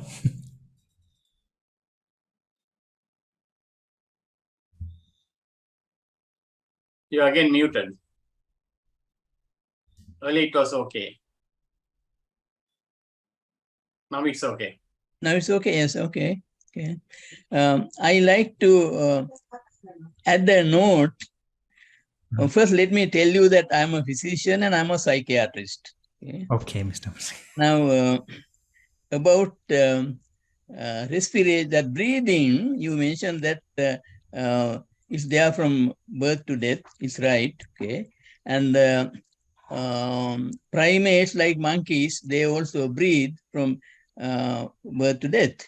However, this breathing is affected by a certain center in the midbrain called the respiratory center. Yes.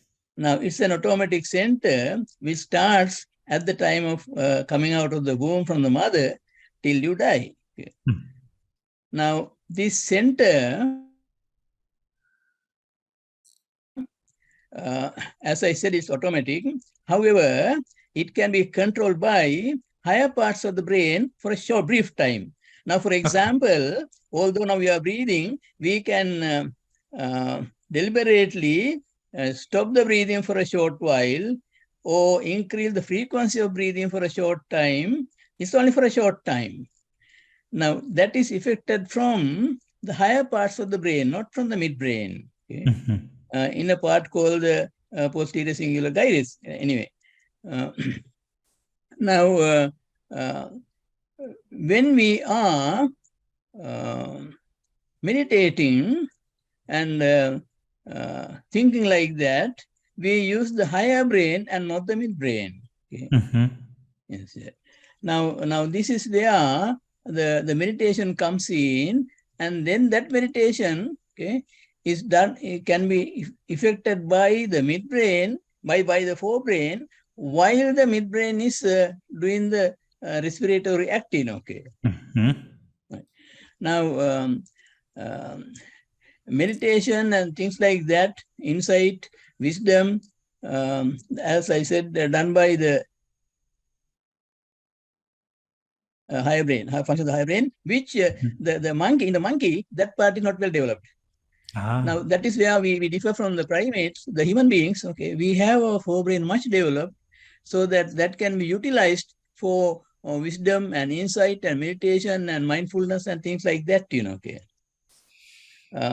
So that is how I look at it, and these are the current neuroscientific findings and thoughts, and the neuroscientific findings are well in parallel to what the Buddhism is. Okay.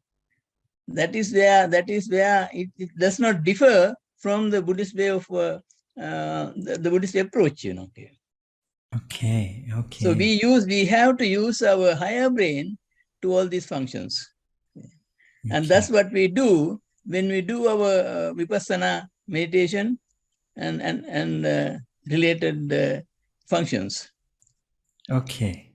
I like to share that those thoughts with you, and please let me know if I am different from the Buddhist way of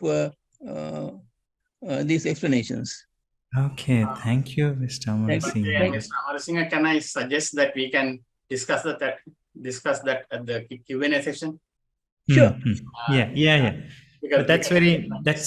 Yeah. Thank you very much, Mr. Amarasinghe. That was a nice insight about the brain functions and the breathing and the meditation. So thank you for sharing those things. So it's a good thing. So yeah. So I think shall we go for another session, Mr. Ananda? I think it would be nice, right? Yeah. So again, this time, let's do it again, right? So this time I will set the alarm for 5 minutes. So I will start with ringing the bell. After 5 minutes, you can hear the bell. But please know that you have to keep your eyes closed, because why I'm asking you to keep your eyes closed, because eye is the faculty, or eye is the faculty that most of the data comes, right? Because when you see, when you're seeing something, there are a lot of data around, the colors, the shapes, and everything. There are a lot of too much data. So when you close your eyes, those data are not coming. Now from ears, you can hear things, but still it's less than your eyes. So that's why we in meditation, usually in meditation practice, they ask you to keep your eyes closed, because then you get less thoughts. If you open your eyes and try to do the meditation, it's very difficult, because your mind starts to work, your brain starts to work, and it's not easy to concentrate. That's why we are asking you to keep your eyes closed, right? So again, sit and be relaxed. Do not stiff yourself, and let's start the meditation. Let's take deep breaths. Keep it for some time, and then relax. So please continue, start your meditation, your exercise now.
Now you can open your eyes slowly.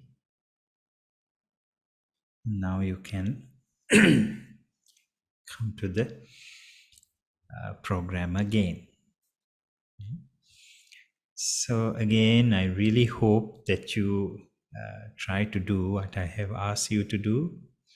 So it's not a huge thing. It's not a big deal. It's not a difficult thing to do. It's just you are purposely taking a lot of air to your lungs and you're just exhaling it. That's the only thing. But with this exercise, what we are always trying to teach is, or what we expect from is two type of things, right? First is that because of this deep breathing, your body start to relax a little bit. And along with that, you might feel a little bit lightness in your mind too. So these are the things that we expect from this exercise. So this leads to easy anapanasati. So that's why we are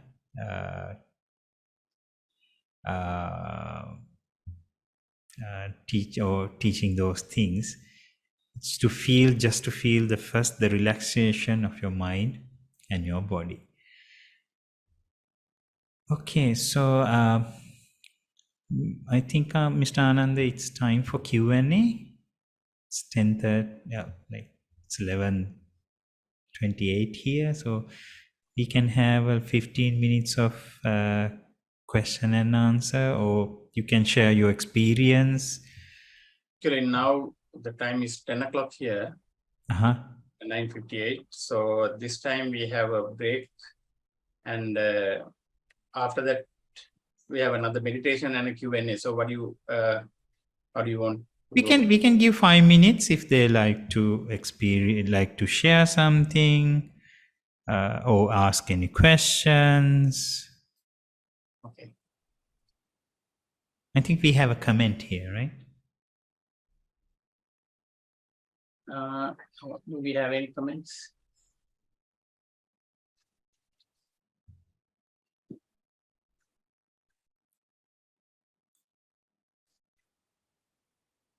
Okay, so let's 10 o'clock. Let's start a break, Swaminathan, 5 minutes, and then come back. Okay. Is that all right?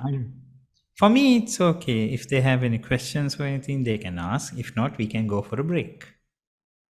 Okay, is there any questions? Anyone want to discuss something at this time? Please raise the hand.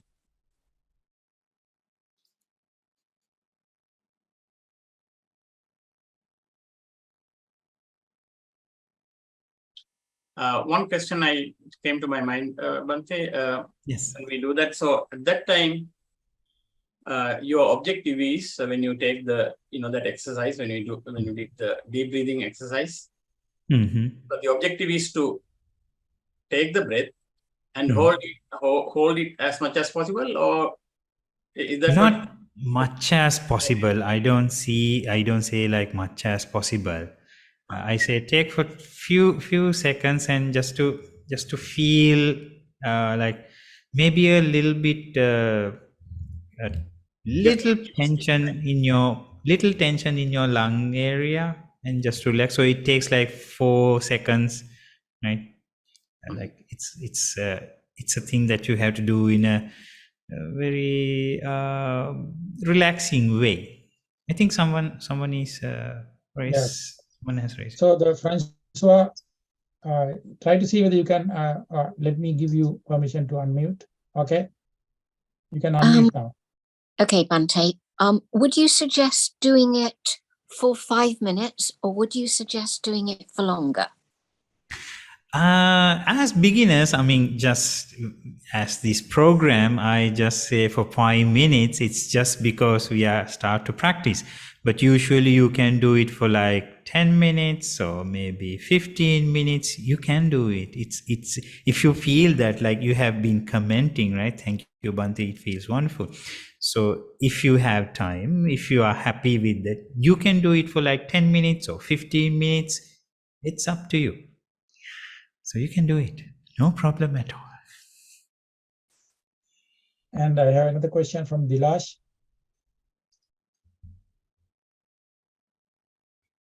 Hi, Bante. Yes, Mr. Dilash. So I did some time ago this kind of breathing exercise and anapanasati, but now I think I'm more ready. Especially when I was listening to you, my thing experience is like you started to when you do this meditation, you start to hear things like how you breathe, every little things, details you start to hear. It's gonna get better, or you're gonna listen to more details and you deep into it, or that's how it's supposed to be? No, Mr. Dilash, because we are trying to practice the concentration. So these are initial stages, like these are at the beginning. So I just want to experience few things, a relaxation of your body and a kind of relaxation in your mind. Then in the next sessions, we are trying to focus our mind to a certain place, because then only we can practice, we can get the access to Anapanasati. So these 2 sessions that we did is just like I said, just a warm up, or just to introduce. It's a small introduction. Then we will go a little bit deep inside, and let's see what's going to happen in the next sessions. Thank you. Okay, Mr. Dilash, thank you very much. So that's the last question we have. That's the last question, yes. Break, and then we can come back. Okay, sure. So we'll take a shorter break this time, so to catch up, maybe 10-minute break. Yes. Or 5-minute break. Okay. It's good. Okay. So we'll come back in 5 minutes. Okay. Thank you very much. Thank you, Srinath. Thank you. Okay, you're welcome.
Okay, now we are back after the 5 minutes break, and we have another 1 hour of time for practice, exercises and practices. And now I call upon Venerable Bante, Dr. Subhavi, to take over. Thank you, Mr. Ananda. Dear friends, now let's come to the next session in our meditation practice. Like I said, still we have not started the meditation, but we are just having a warm up here. Now let's go one step further. Right? I hope that you did the last 2 sessions. Let's go for the next step. Now, the next step, it's now we are trying to do something. And now the next session, we are trying to do something. And that is, while we are doing the deep breathing, while we are doing it, the thing that we have done already is to take a deep breath, right? Keep it for some time and relax. So this is the thing that we did. Now the next level, next step, what I'm going to do is, we know that we breathe in and breathe out from our nose or our nostrils, right? So that is the most, that is the place, right? That is the place that all the air goes in and all the air goes out. I don't think like you don't breathe out from your mouth, and of course you're not sending your air from your ears or no ears or eyes or anywhere else, right? So the only place that is going, the air going inside and coming out is your nostril, right? That is the only place. That is the only place, right? So in Buddhism, Venerable Sariputta Mahathero, the chief disciple, one of the chief disciples of the Buddha, Venerable Sariputta Mahathero, he gives this nice simile about the Anapanasati, or the introduction to Anapanasati. He says that imagine, or let's say there's a town, right? Or there's a village, let's say a town, that has a wall around it, right? There's a huge wall, massive wall around it. And not even a cat can go inside or outside through this wall. Like there's no holes, there's nothing. No one can go in, no one can go out. The only place that this village can be accessed is through the gates. Right? There are 2 gates. Right? There's a gate, but all the other places are covered with this wall. Nobody can come in, nobody can go out. The only place is the gate. Now, there is a gatekeeper, right? It says, the Venerable Sariputta says, there's a gatekeeper there. Now, this gatekeeper is a wise person. He is very a person that has a good mindfulness, right, and a good concentration. Right? He's a wise person, and he has been trained as a gatekeeper. Now, the job of this gatekeeper is to see who's coming in and who's going out. Right? But the duty of the gatekeeper is not to follow the people who are coming in. He's not following them inside the town or inside the village. He is at the gate. He's the gatekeeper.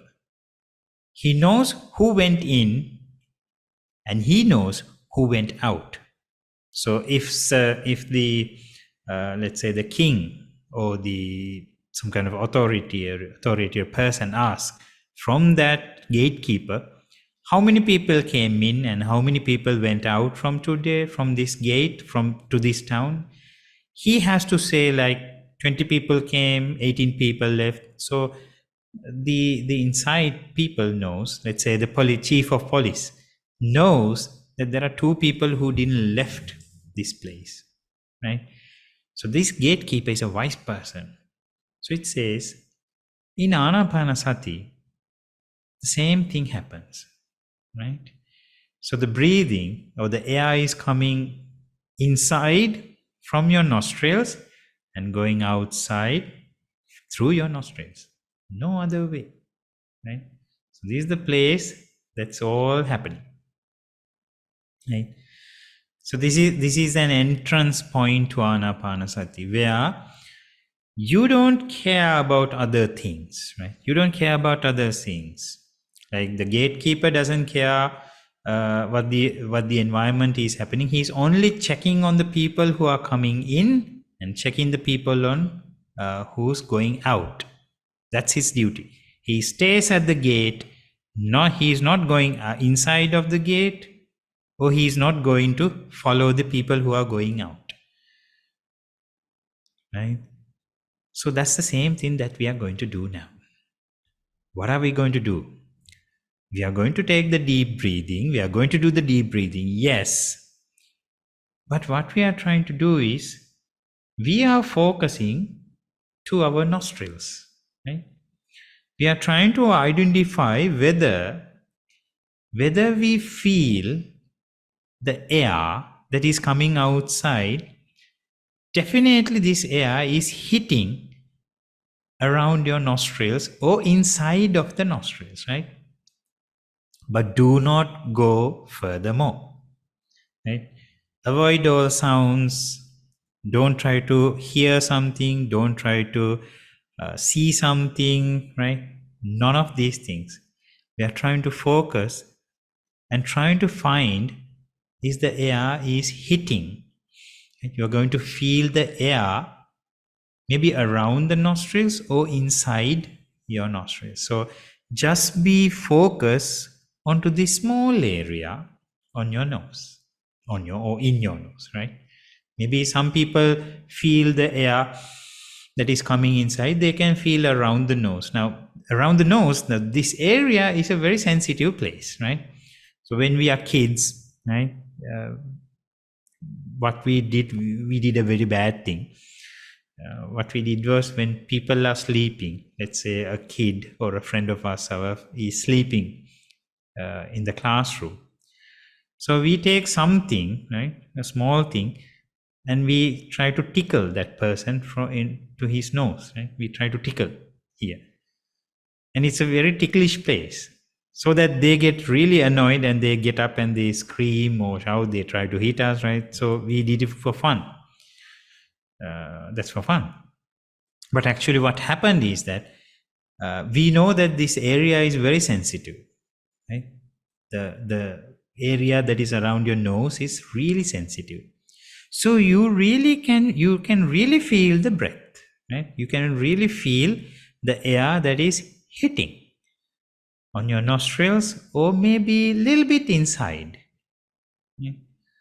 So now we will be doing this deep breathing exercise, let's say for 6 minutes, right? I'll give you 6 minutes. So what I'm going to do is that you close your eyes, right? And you take deep breath, and you try to figure it out where the air is hitting. Is it outside the nostrils or inside or elsewhere? But do not go further more than your nose, right? Do not think about the inside. Do not think about the lungs. Do not think that you can feel your belly is, right, going up and down. No, none of these things. None of these things. It's just small area of this, and try to check, right? From your mind, try to feel where the air is hitting. Where can you feel your breath? Okay? I think It's clear, right? Any questions if you have before we start? In any questions, any clearance that you want to make? So when you note the place where the breath is sitting, then you just pay attention to that place. Just pay attention to that, because when you feel when you're inhaling, you feel it, and when you're exhaling, again you feel it. Maybe, right? You won't feel the same place. Sometimes when you are breathing in, you can feel a different place. When you're breathing out, you might feel a different place with a little bit of different experience. Just observe that. Just observe that. Right? Don't try to think of anything else. Just observe what's going on. What's going on. That's the only thing. It's just like an experiment. Right? People are doing experiments. What they see is that they have this very close attention of what is going on. That's the only thing that you have to do. Right? Do not try to analyze. Do not try to analyze. Just observe what's going on with your breath. Where is it hitting? Just observe. Okay. Okay. Okay. Let's start then. Okay. So let's sit straight. Keep your eyes closed. Keep your hands on your knees.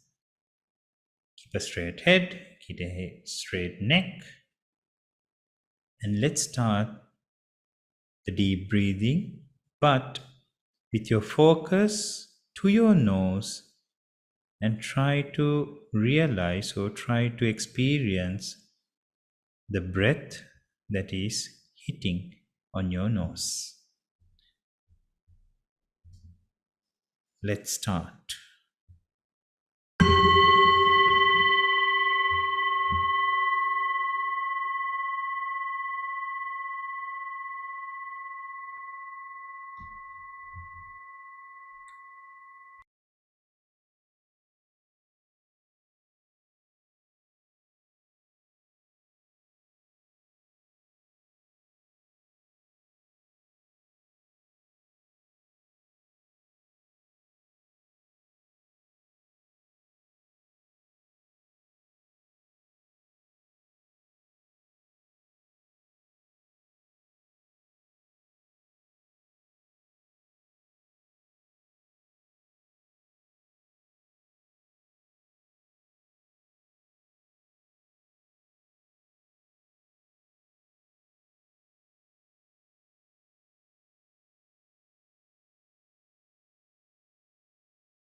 Okay, I hope that everybody did the meditation or did the exercise.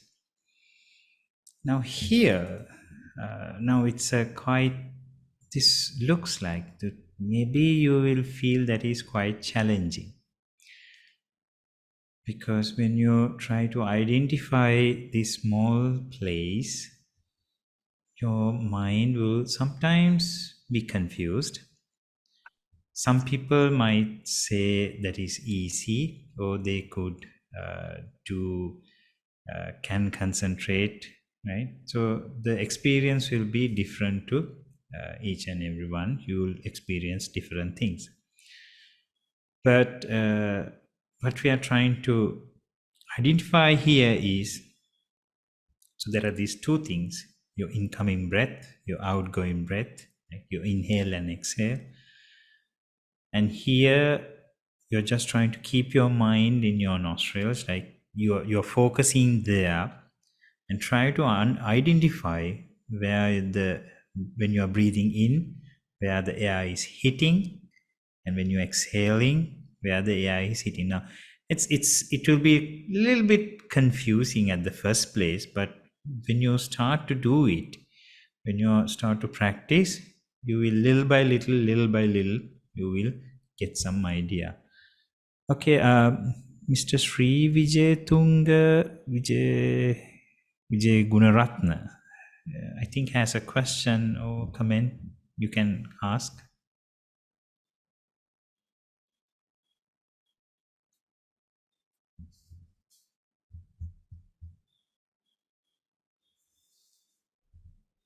Still we can't hear.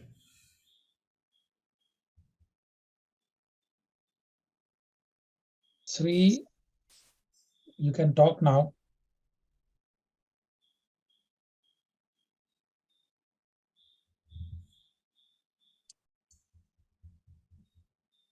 We can't hear him. I mean, he's unmute, so he's not talking. No, his video, audio is out. Yeah, something is wrong, but Okay. maybe you So can we'll type. go. Yeah, maybe you can type.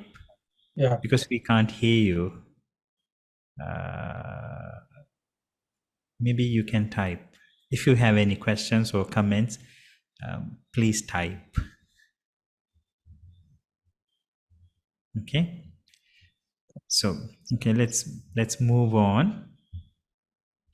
So the experience will be different. Sometimes people might feel the inhale, but they don't feel the exhale, right?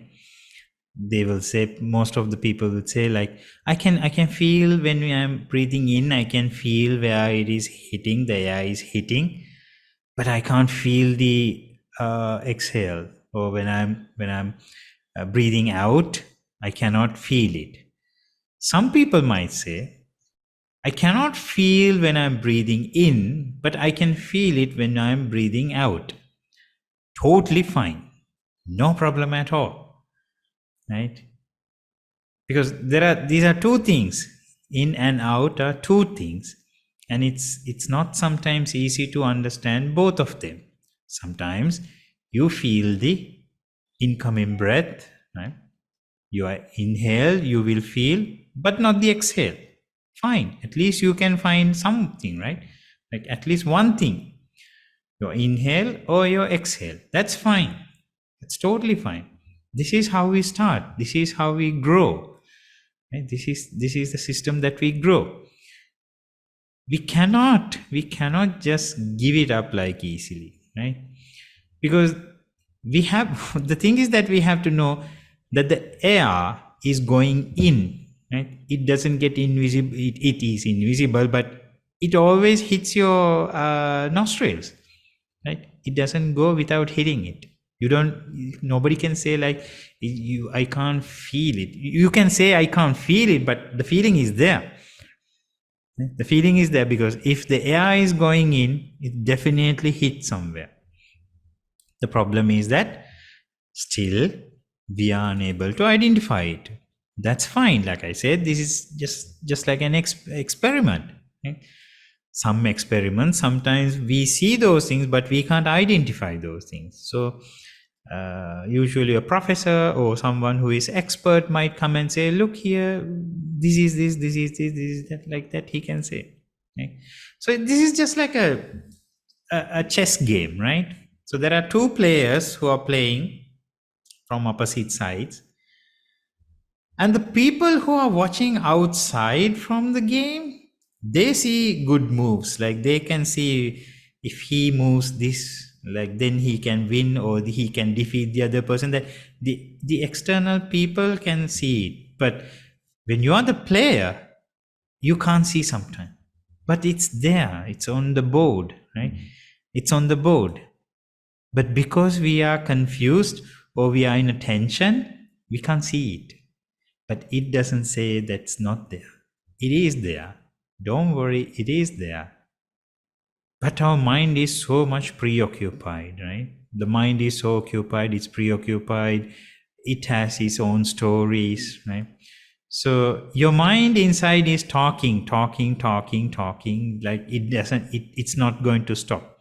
It doesn't like to stay at one place and try to identify that, but it loves to talk inside. It's called the inner chatting.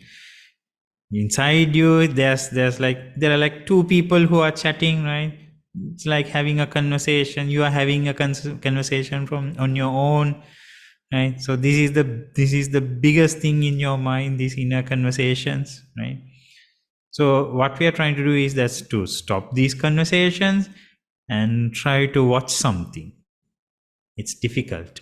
It's really difficult because our mind has trained, or rather we have given the chance to talk without any stop, right? Without any stop. We're just talking inside our mind. Now we are asking our mind, stop the talking and try to find where the air is hitting on your nostrils. Now, it's difficult. But it doesn't mean that something is difficult. It doesn't mean that you can't do it. Maybe just remember the first day that you sat on a car, that you are the driver, right? There are many things to do at the same time, right? You have to put the gears, then you have to release the handbrake, then you have to turn on the signal light, then you have to, there are a lot of things happening in a small amount of time. When you are driving, it's not just you are looking in front, right? You have to check the mirrors, right? You have to constantly check the mirrors when you are driving. You have to check for people if there are people who are crossing the roads, you have to be conscious on that. There are vehicles that is coming towards you, you have to be conscious about that. There are vehicles that is coming back of you, right? It's coming behind of you, and you have to be careful of those things. So driving is a thing that you have to use your eyes and your ears a lot. So at the same time, you have to do a lot of things, right? So at the first day, you are confused, right? It's not easy to pay attention to each and every detail. You get confused. That's why you are being trained sometimes for months.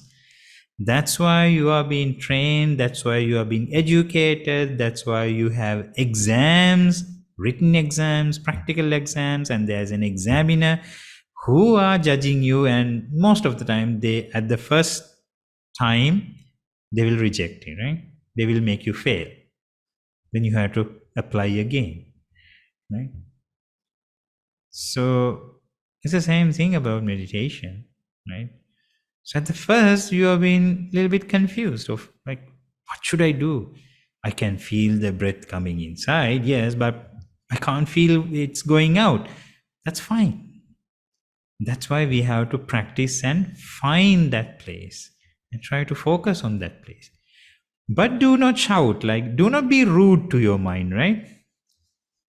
So people, when they're practicing meditation, they be rude to their mind, like you have to stay, right? You take it very, very, very strongly and stiff way. that you are just forcing your mind to do that. Like you have to stay like that. Do not force, please. Right? Do not force. Just let it happen, and just try to agree with your mind to come to this place and sit and observe. Right?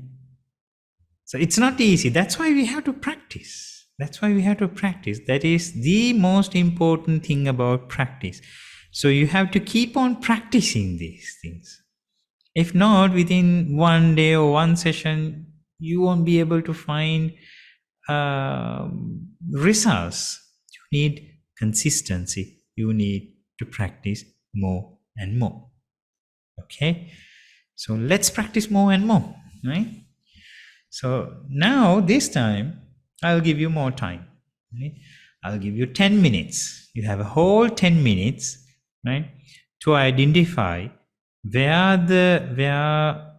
in your nose, when the incoming breath, right, when you are focusing on your incoming breath, you can feel it. Right? You know where the air is hitting. When you're exhaling, again, you can find where it is hitting. Okay, so I'll give you maybe like let's say, let's make things easy, right? If you feel the incoming breath and if you don't feel the outgoing breath, just focus on your incoming breath, right? Just focus on that. Outgoing breath, just be aware. If you feel it, very good. If you don't feel it, that's okay. Just feel on one thing. Let's say if someone cannot identify the incoming breath, but he or she can identify the outgoing breath. That person feels that.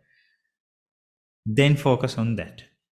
If you are feeling the incoming breath, that's extra, that's nice. But if you don't, that's okay. Try to focus where it is hitting and try to be with that breath, right? Incoming or outgoing, doesn't matter. Just be with that breath, not thinking of anything. Like the mind might go, right? The mind might go away, like it will not be able to stick there. You will remember something, you will make plans, you will find something different, something you have to do after the session, or something that is happened in the past, or something is you are thinking of going to do. The mind will go everywhere. Doesn't matter. Again, try to find the place that is hitting the air. Find your focus. Okay. So let's be gentle. Let's be gentle with our minds and let's start to practice. So shall we practice? Okay. Let's start it. You can close your eyes again. Keep a straight back. Keep a straight head. Keep a straight neck. Shoulders widen. Keep your arms on your knees. And let's take a deep breath.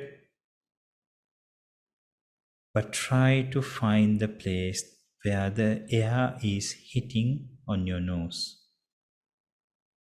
When you exhale, do the same thing. Let's start this session and let's continue it for 10 minutes.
you can open your eyes and come to the program again.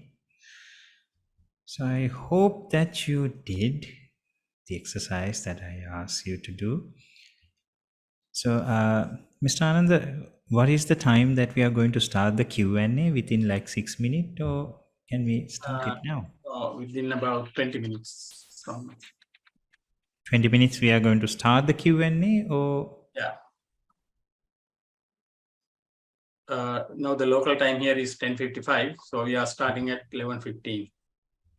Oh, so we have plenty of time, right? Yeah. Okay, then fine. Okay, so I'll give a little bit of time if anyone has a question with this exercise. If anyone has a doubt, if anyone is unable to do it, please let me know. Just raise your hand if you feel like not doing, or if there's any questions, please raise your hand and please say. Has mentioned, Bante, I felt cold air in and hot air out. Okay, that's a good observation.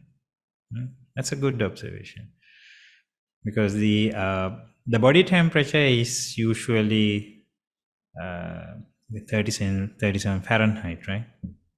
So the air outside is less than that. When the air comes in, then the body temperature, because of the body temperature, that air, the temperature of that air rises. So when you are inhaling, you can feel a different sensation. When you are exhaling, you can feel a different sensation. There's Madhavi. Okay, I will. Mrs. Madhavi, I think, has a question. Hi, Madhavi, you can unmute. You muted Sir? again. Now we can. Yeah, Tedwan Sanai Sainahansa. Aaron-san. Question I have is, when you sit for the meditation, so you should have a wholesome thought, and then when you do breathing meditation, so our mind is monkey mind, you get all these thoughts comes and goes. So identifying these thoughts, it's connected to raga, dvesha, moha, or lobha, desha, moha, things like that. So we have to identify and then cease and then come to the concentration of breathing. That is the most important thing, that we identify those thoughts and then come back to the breathing. So that's what we do in this practice, right? So when you are, I'm not a beginner, so I'm just like, joining this. I just wanted to know how you like feel when you are in depth, like in Anapanasati, like you feel, like you said, the pramudita bhava, priti, or those kind of thing. And initially maybe goosebumps, you feel hot, like, the bodily reactions, like your patavi, apo, tejo, vayo start, like, things. So maybe if you can elaborate those kind, I don't know, maybe it's too advanced to explain, but, because I have been meditating, so. Okay. I think that I think until the 10:15, it's better to do the practice and then go into those questions at 11:15, because we haven't gone into the full Anapanasati yet, right? Yeah. So we have like 15 minutes, right, Yeah. Mr. Okay. Yeah. So, okay, thank And you, after Mrs. that, we can come back to that, answer the question. Okay, thank you, Mrs. Mandi. So, just to give a brief, at the start of the meditation, when it comes to concentration, or when we are practicing samadhi, what samadhi does is that we don't try to analyze things, right? So samadhi is not about analyzing. Samadhi is try to focus, try to bring up your focus. We don't analyze in samadhi when we are trying to practice the focus or the concentration. Now, there are two ways, there are four ways actually one can do meditation. If I use the Pali words, there are Samatha Pubbangam Vipassana, Vipassana Pubbangam Samatha, three ways, and the Yugananda system. So Yugananda means, so Samatha in the first system, right? Samatha Pubbangam Vipassana means you are doing the Vipassana, but first you do the Samatha and then go to Vipassana. And there's another system that people start from Vipassana, but then they eventually go with the Samatha. Right? Then there's the Yugananda, that you use the both systems at the same time.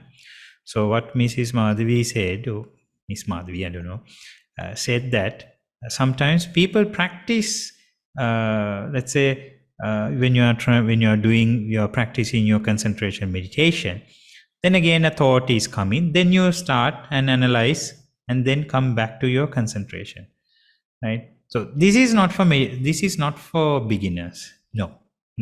These are for higher practitioners who have practiced higher levels, like deep concentration meditation. They have to have practiced that, and then they have to come to Vipassana. Then only they are able to do that. Before that, we don't analyze in concentration, right? We don't analyze, we don't check what is the thought, is it wholesome or unwholesome. You don't check. Whatever the thoughts that is coming into your mind, we just ignore it. We just try to focus on what we are doing. So that is the beginner's level. It's not, I can't say that the beginner's level, but that is the system that we are when we are practicing the samatha meditation. Samatha is not vipassana. Vipassana is not samatha. So samatha meditation is about concentration. Sometimes because the mind, what we are trying to practice is the concentration. So sometimes the mind is some kind of tricky, right? When we are keeping our eyes closed and we are trying to focus on our breathing, sometimes the mind, in your mind, you can sense wholesome thoughts. Like, let's say you are thinking about a dana, right? Or a sila. Like, then of course, maybe you are thinking of the qualities of the Buddha. When you feel the happiness, you feel that, oh, the Buddha is so great. He has taught those things and it's really nice. Those are wholesome thoughts, but you don't go after those wholesome thoughts. Even though they are wholesome, you feel that they are wholesome. You should not go after those thoughts. You should not bring up those thoughts. Even whether it's wholesome, unwholesome, doesn't matter. What we are doing is, when we are practicing the concentration, just concentrate on what you are practicing. Either it can be wholesome, unwholesome, the thoughts, doesn't mind. It doesn't matter, right? Whether it's wholesome, you just ignore and be with your practice. Whether it's unwholesome, just drop it and be with your practice. That is the thing that we have to do. If not, we will not be able to practice the concentration. So concentration is a whole different thing than the vipassana or this analytic part. Later on, maybe you will be able to do. But here, what we do, sometimes when we are breathing in and out, we are just trying to focus. We are just trying to focus. This level, we are just trying to focus. Your mind can stay at one place and identify this whole matter. Right? So we are trying to focus on this, and we are trying to keep our focus on this small place. And why we are doing it? Yes, that we have to understand. When we are focusing on this place, this is the place that we are developing our focus, the ability, we are sharpening our mind, right? Then only we can analyze something. Like, let's say when you are go to Vipassana, when you are analyzing something, you can be with the analysis. If not, what happens? When you start to analyze without concentration, we all will analyze in a very, very bizarre ways, right? So this is the most of the time I have seen people who are doing meditation and they have done little amount of samatha, but they love vipassana because it's deep and other things. So they love to do the vipassana, but when they try to analyze things, because they don't have enough concentration, they analyze in a wrong way, they analyze in a different way, then their minds are like, they think that they realize something, right? But they have not. They have analyzed the thing that should not be analyzed, right? So that's why we always try to teach at the first the samatha meditation, so that you can get a good concentration.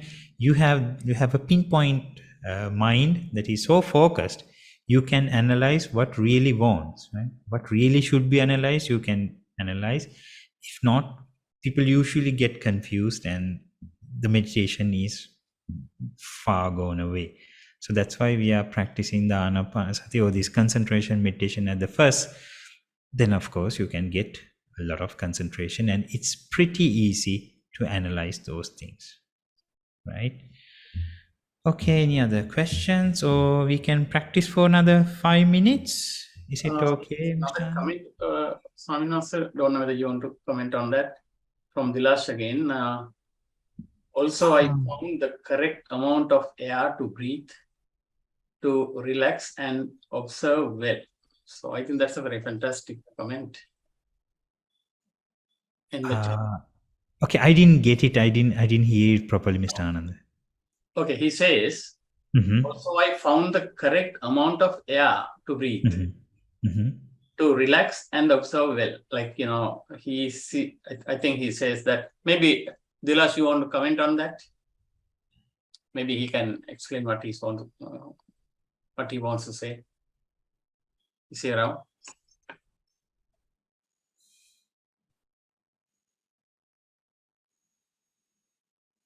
Okay. Okay, so what he's saying, Swami Nasa, I found the correct amount of air to breathe, to relax and to observe well.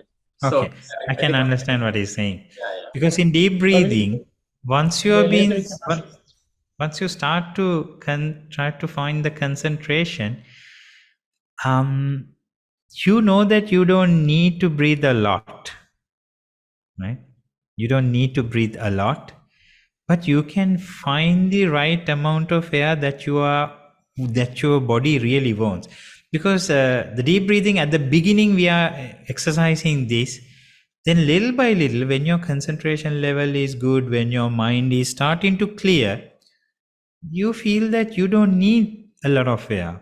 Like, even though you are trying to breathe really hard, you need only small amount of air, right? So I think that's what he says. I think that's what he says. So eventually your deep breathing is not deep breathing anymore. You are coming to a level that you breathe for a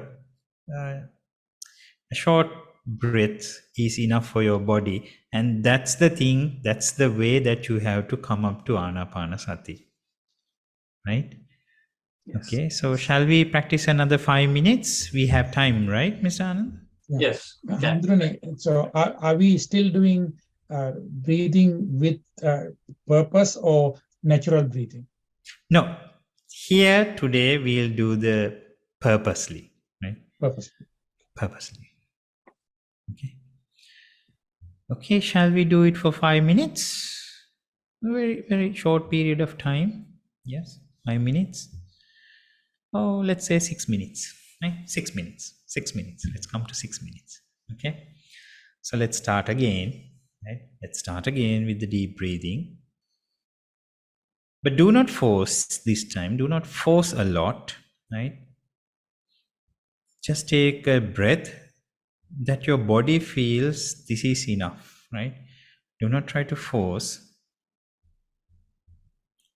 Do not force, but purposely breathe in and breathe out. But take what your body needs, right? And let's start again.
Now it's 11:15 actually.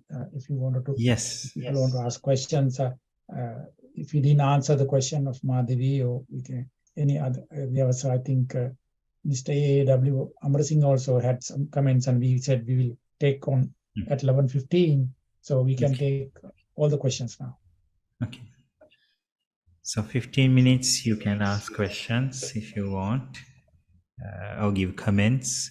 So before that, I will say this practice, it's better that you start this practice. And if you add this, usually deep breathing is very good. It's very good when you just wake up in the morning, right? Just sit on the bed and do this for 5 minutes, right? And before you go to bed, before you go to sleep, do for like 5 minutes and then sleep.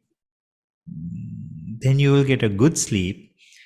And when you wake up and do this in the morning, your morning will be so refreshing, right?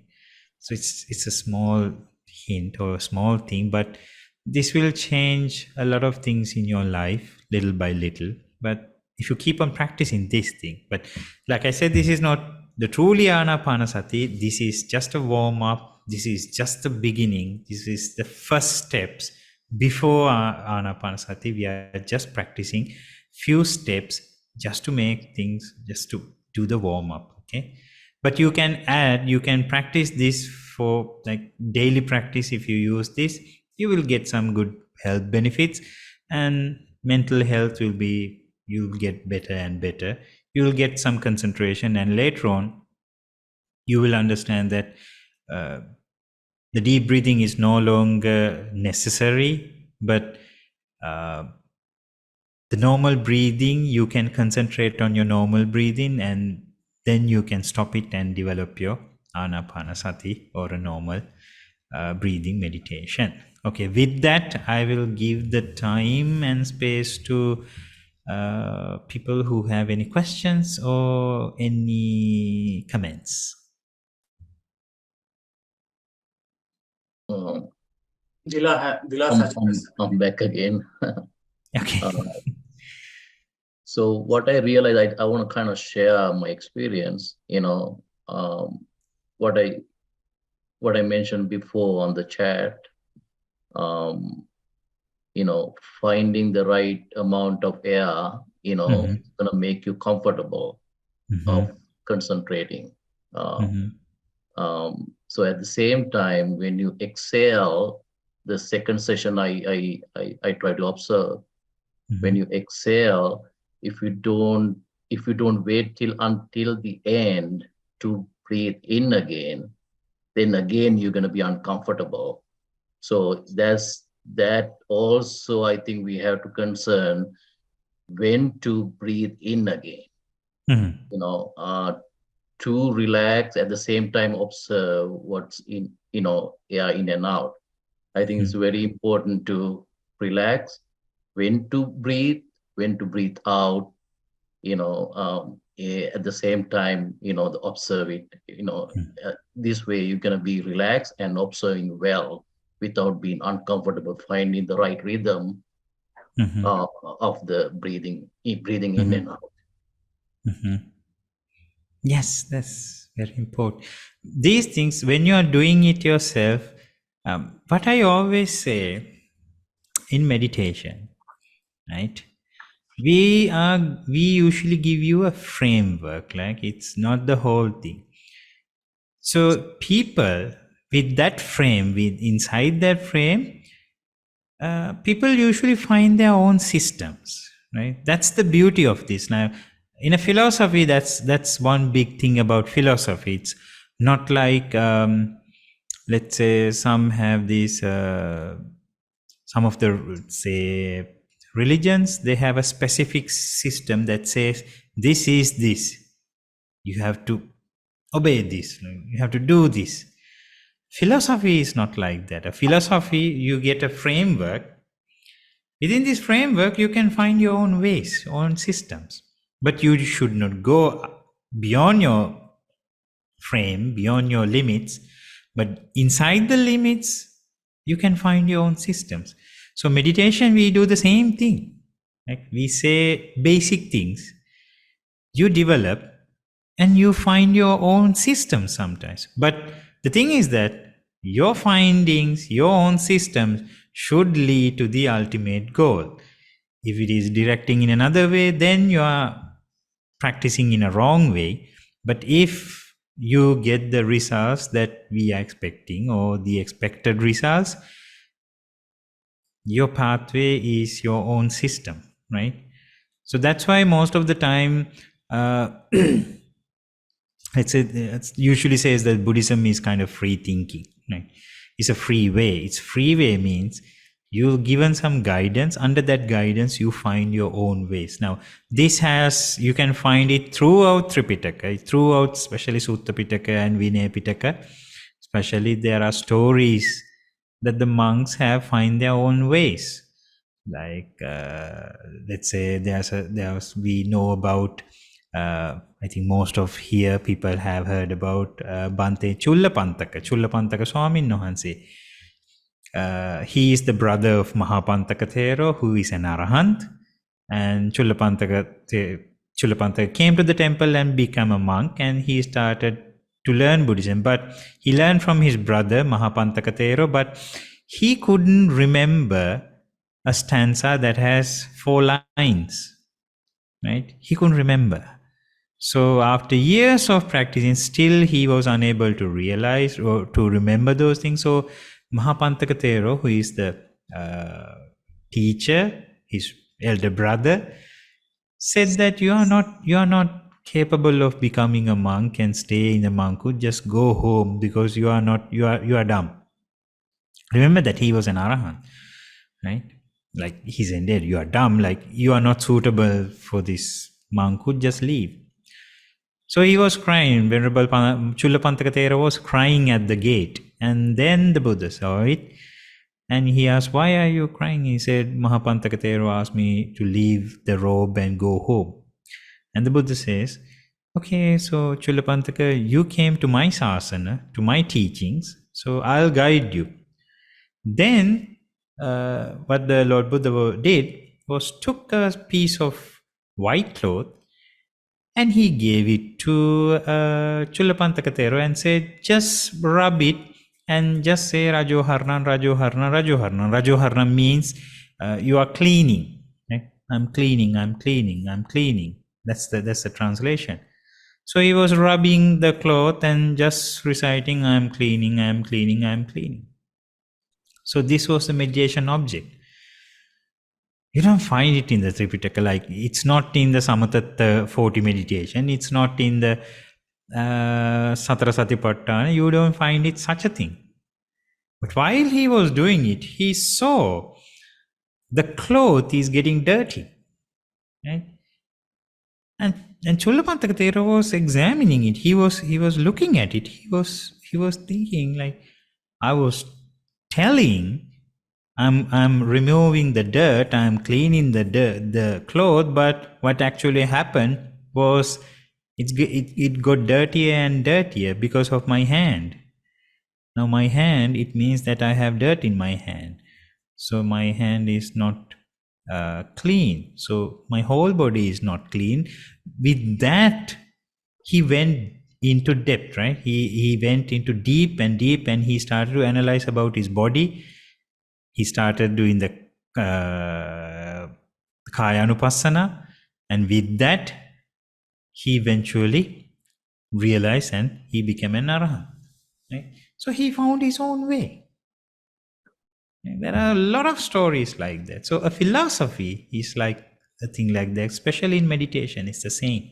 If you are going towards your goal, people find different ways. But my way is not always applicable to everyone. That's why the Buddha was reciting like thousands and thousands of suttas, because if one sutta can understand whole thing and people can reach Nibbana, then Lord Buddha will preach every day. He will preach maybe Dhammsappavatthana Sutta, right? Throughout his life. No.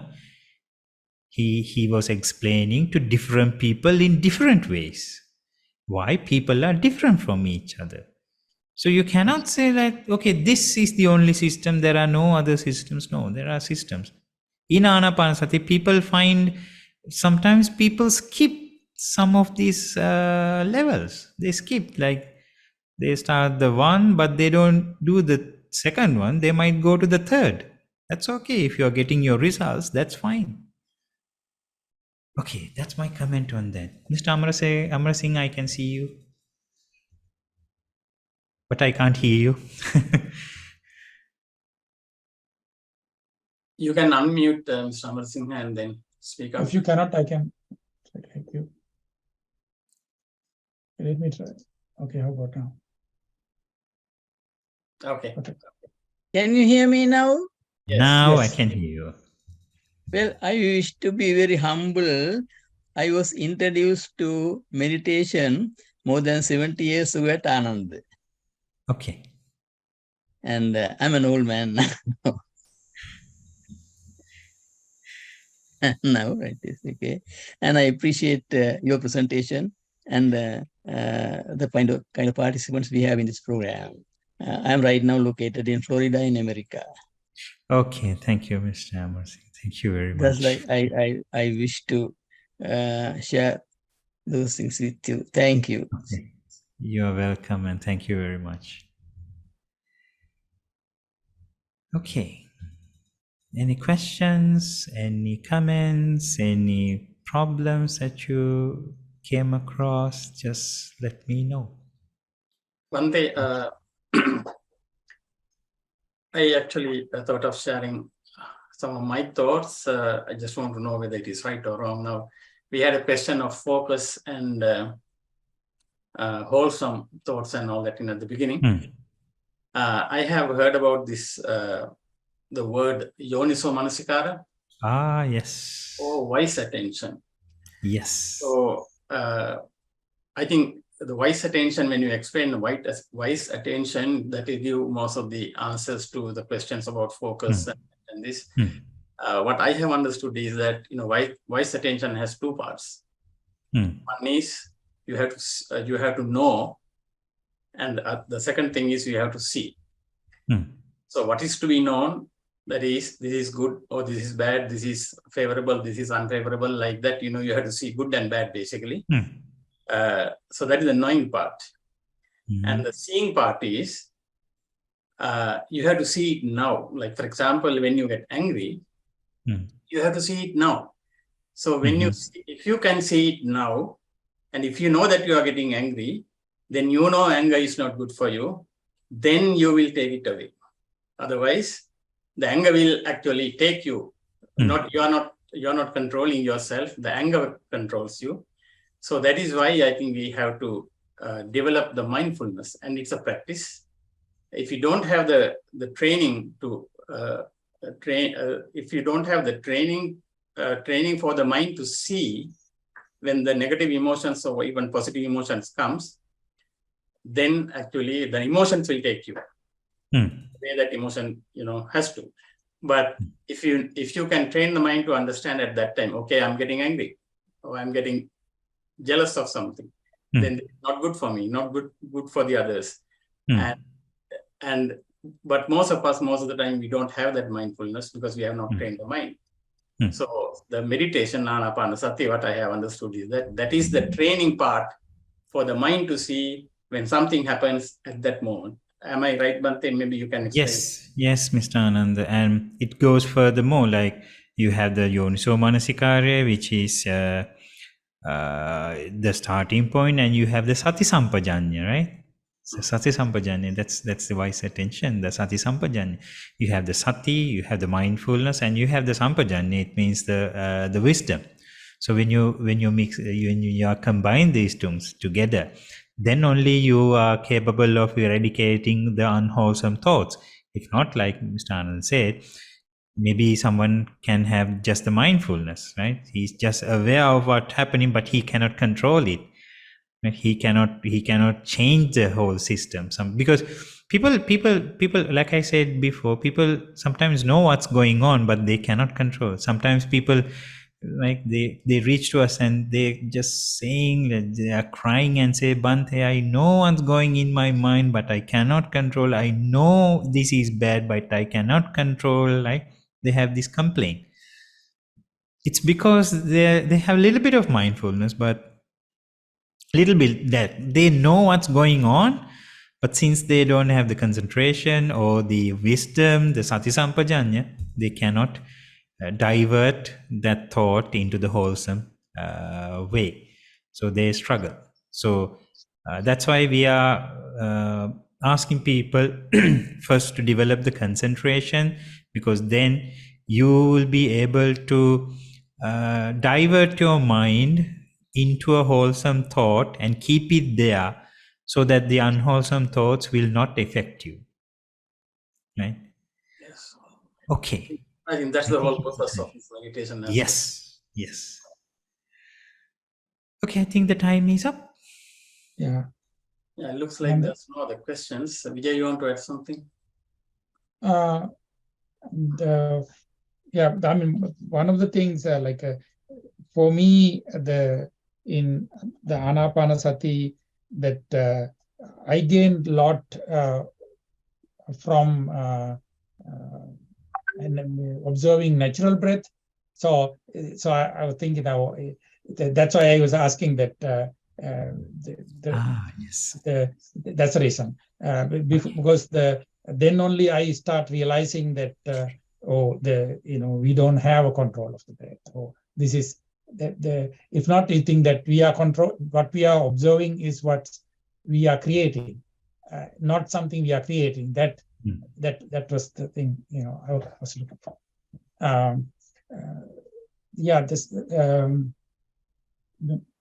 Ananda, sorry. So yeah, I think I learned a lot, and we fortunate to have this today session, and I think Ananda is going to say some verses, right? Yes. Okay. And normally it's customary that we do a little bit punyanumodana, and Venerable Thero, Venerable Subhavi, has spent a lot of time for us, and now I think it's 1 o'clock midnight. After midnight in Sri Lanka. He's very tired. So we have accumulated a lot of merits by listening and discussing this Dhamma. And this time we want to offer all these merits to Venerable Subhavi for him to walk on this path and attain the supreme bliss of Nibbana this lifetime itself, and also to his parents and to the other people who are supporting him, and also the people who have participated in this program. So we respect the Sangha and we recite some gathas at this time, like this. Silavantang gunavantang punyaketang anuttarang dullabena mayaladang pasitung vandi tungvarang sariputta teranang agatang pati patiya saddha silang dayavasang buddha puttang namamang. Abhivadana silissa niccang uddhapachayino chattaro dhamma vaddhanti ayuvanno sukham balang ayurarogya sampatti sagga sampatti me vacha atho nibbana sampatti iminate samijjatu.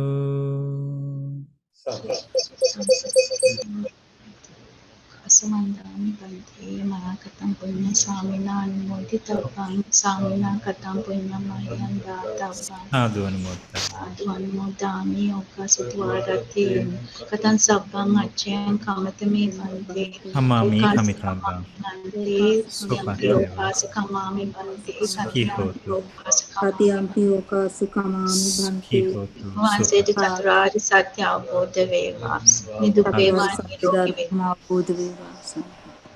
Super. So tomorrow we are meeting again at the same time, 7 o'clock California time, and 8:30 Sri Lanka time in the night tomorrow, Sunday. And so we'll be, I think Bhante Subari will be taking us to another area tomorrow with Buddha Anusati, I believe. And we are waiting to hear that Dhamma discussions tomorrow. Theron Sarnai, everybody. Theron Sarnai to everybody, and thank you very much for participating today and giving me the opportunity to conduct this program. So I share my merit to everyone, to each one of you. Because this merit, may all be happy, healthy, and may all your good wishes come true, and may all you walk on this noble path and develop your virtues, your sila, your samadhi and panya, and may everyone attain the nibbana. Theron Sarnai. And remember that even if your friends or someone who didn't come today, they can come tomorrow. They can register instantly and come in. Yeah, I think that's all we can conclude then, right? If there are no questions, anything? Okay, then this concludes the first day of our meditation. So see you tomorrow at 7 a.m. California time.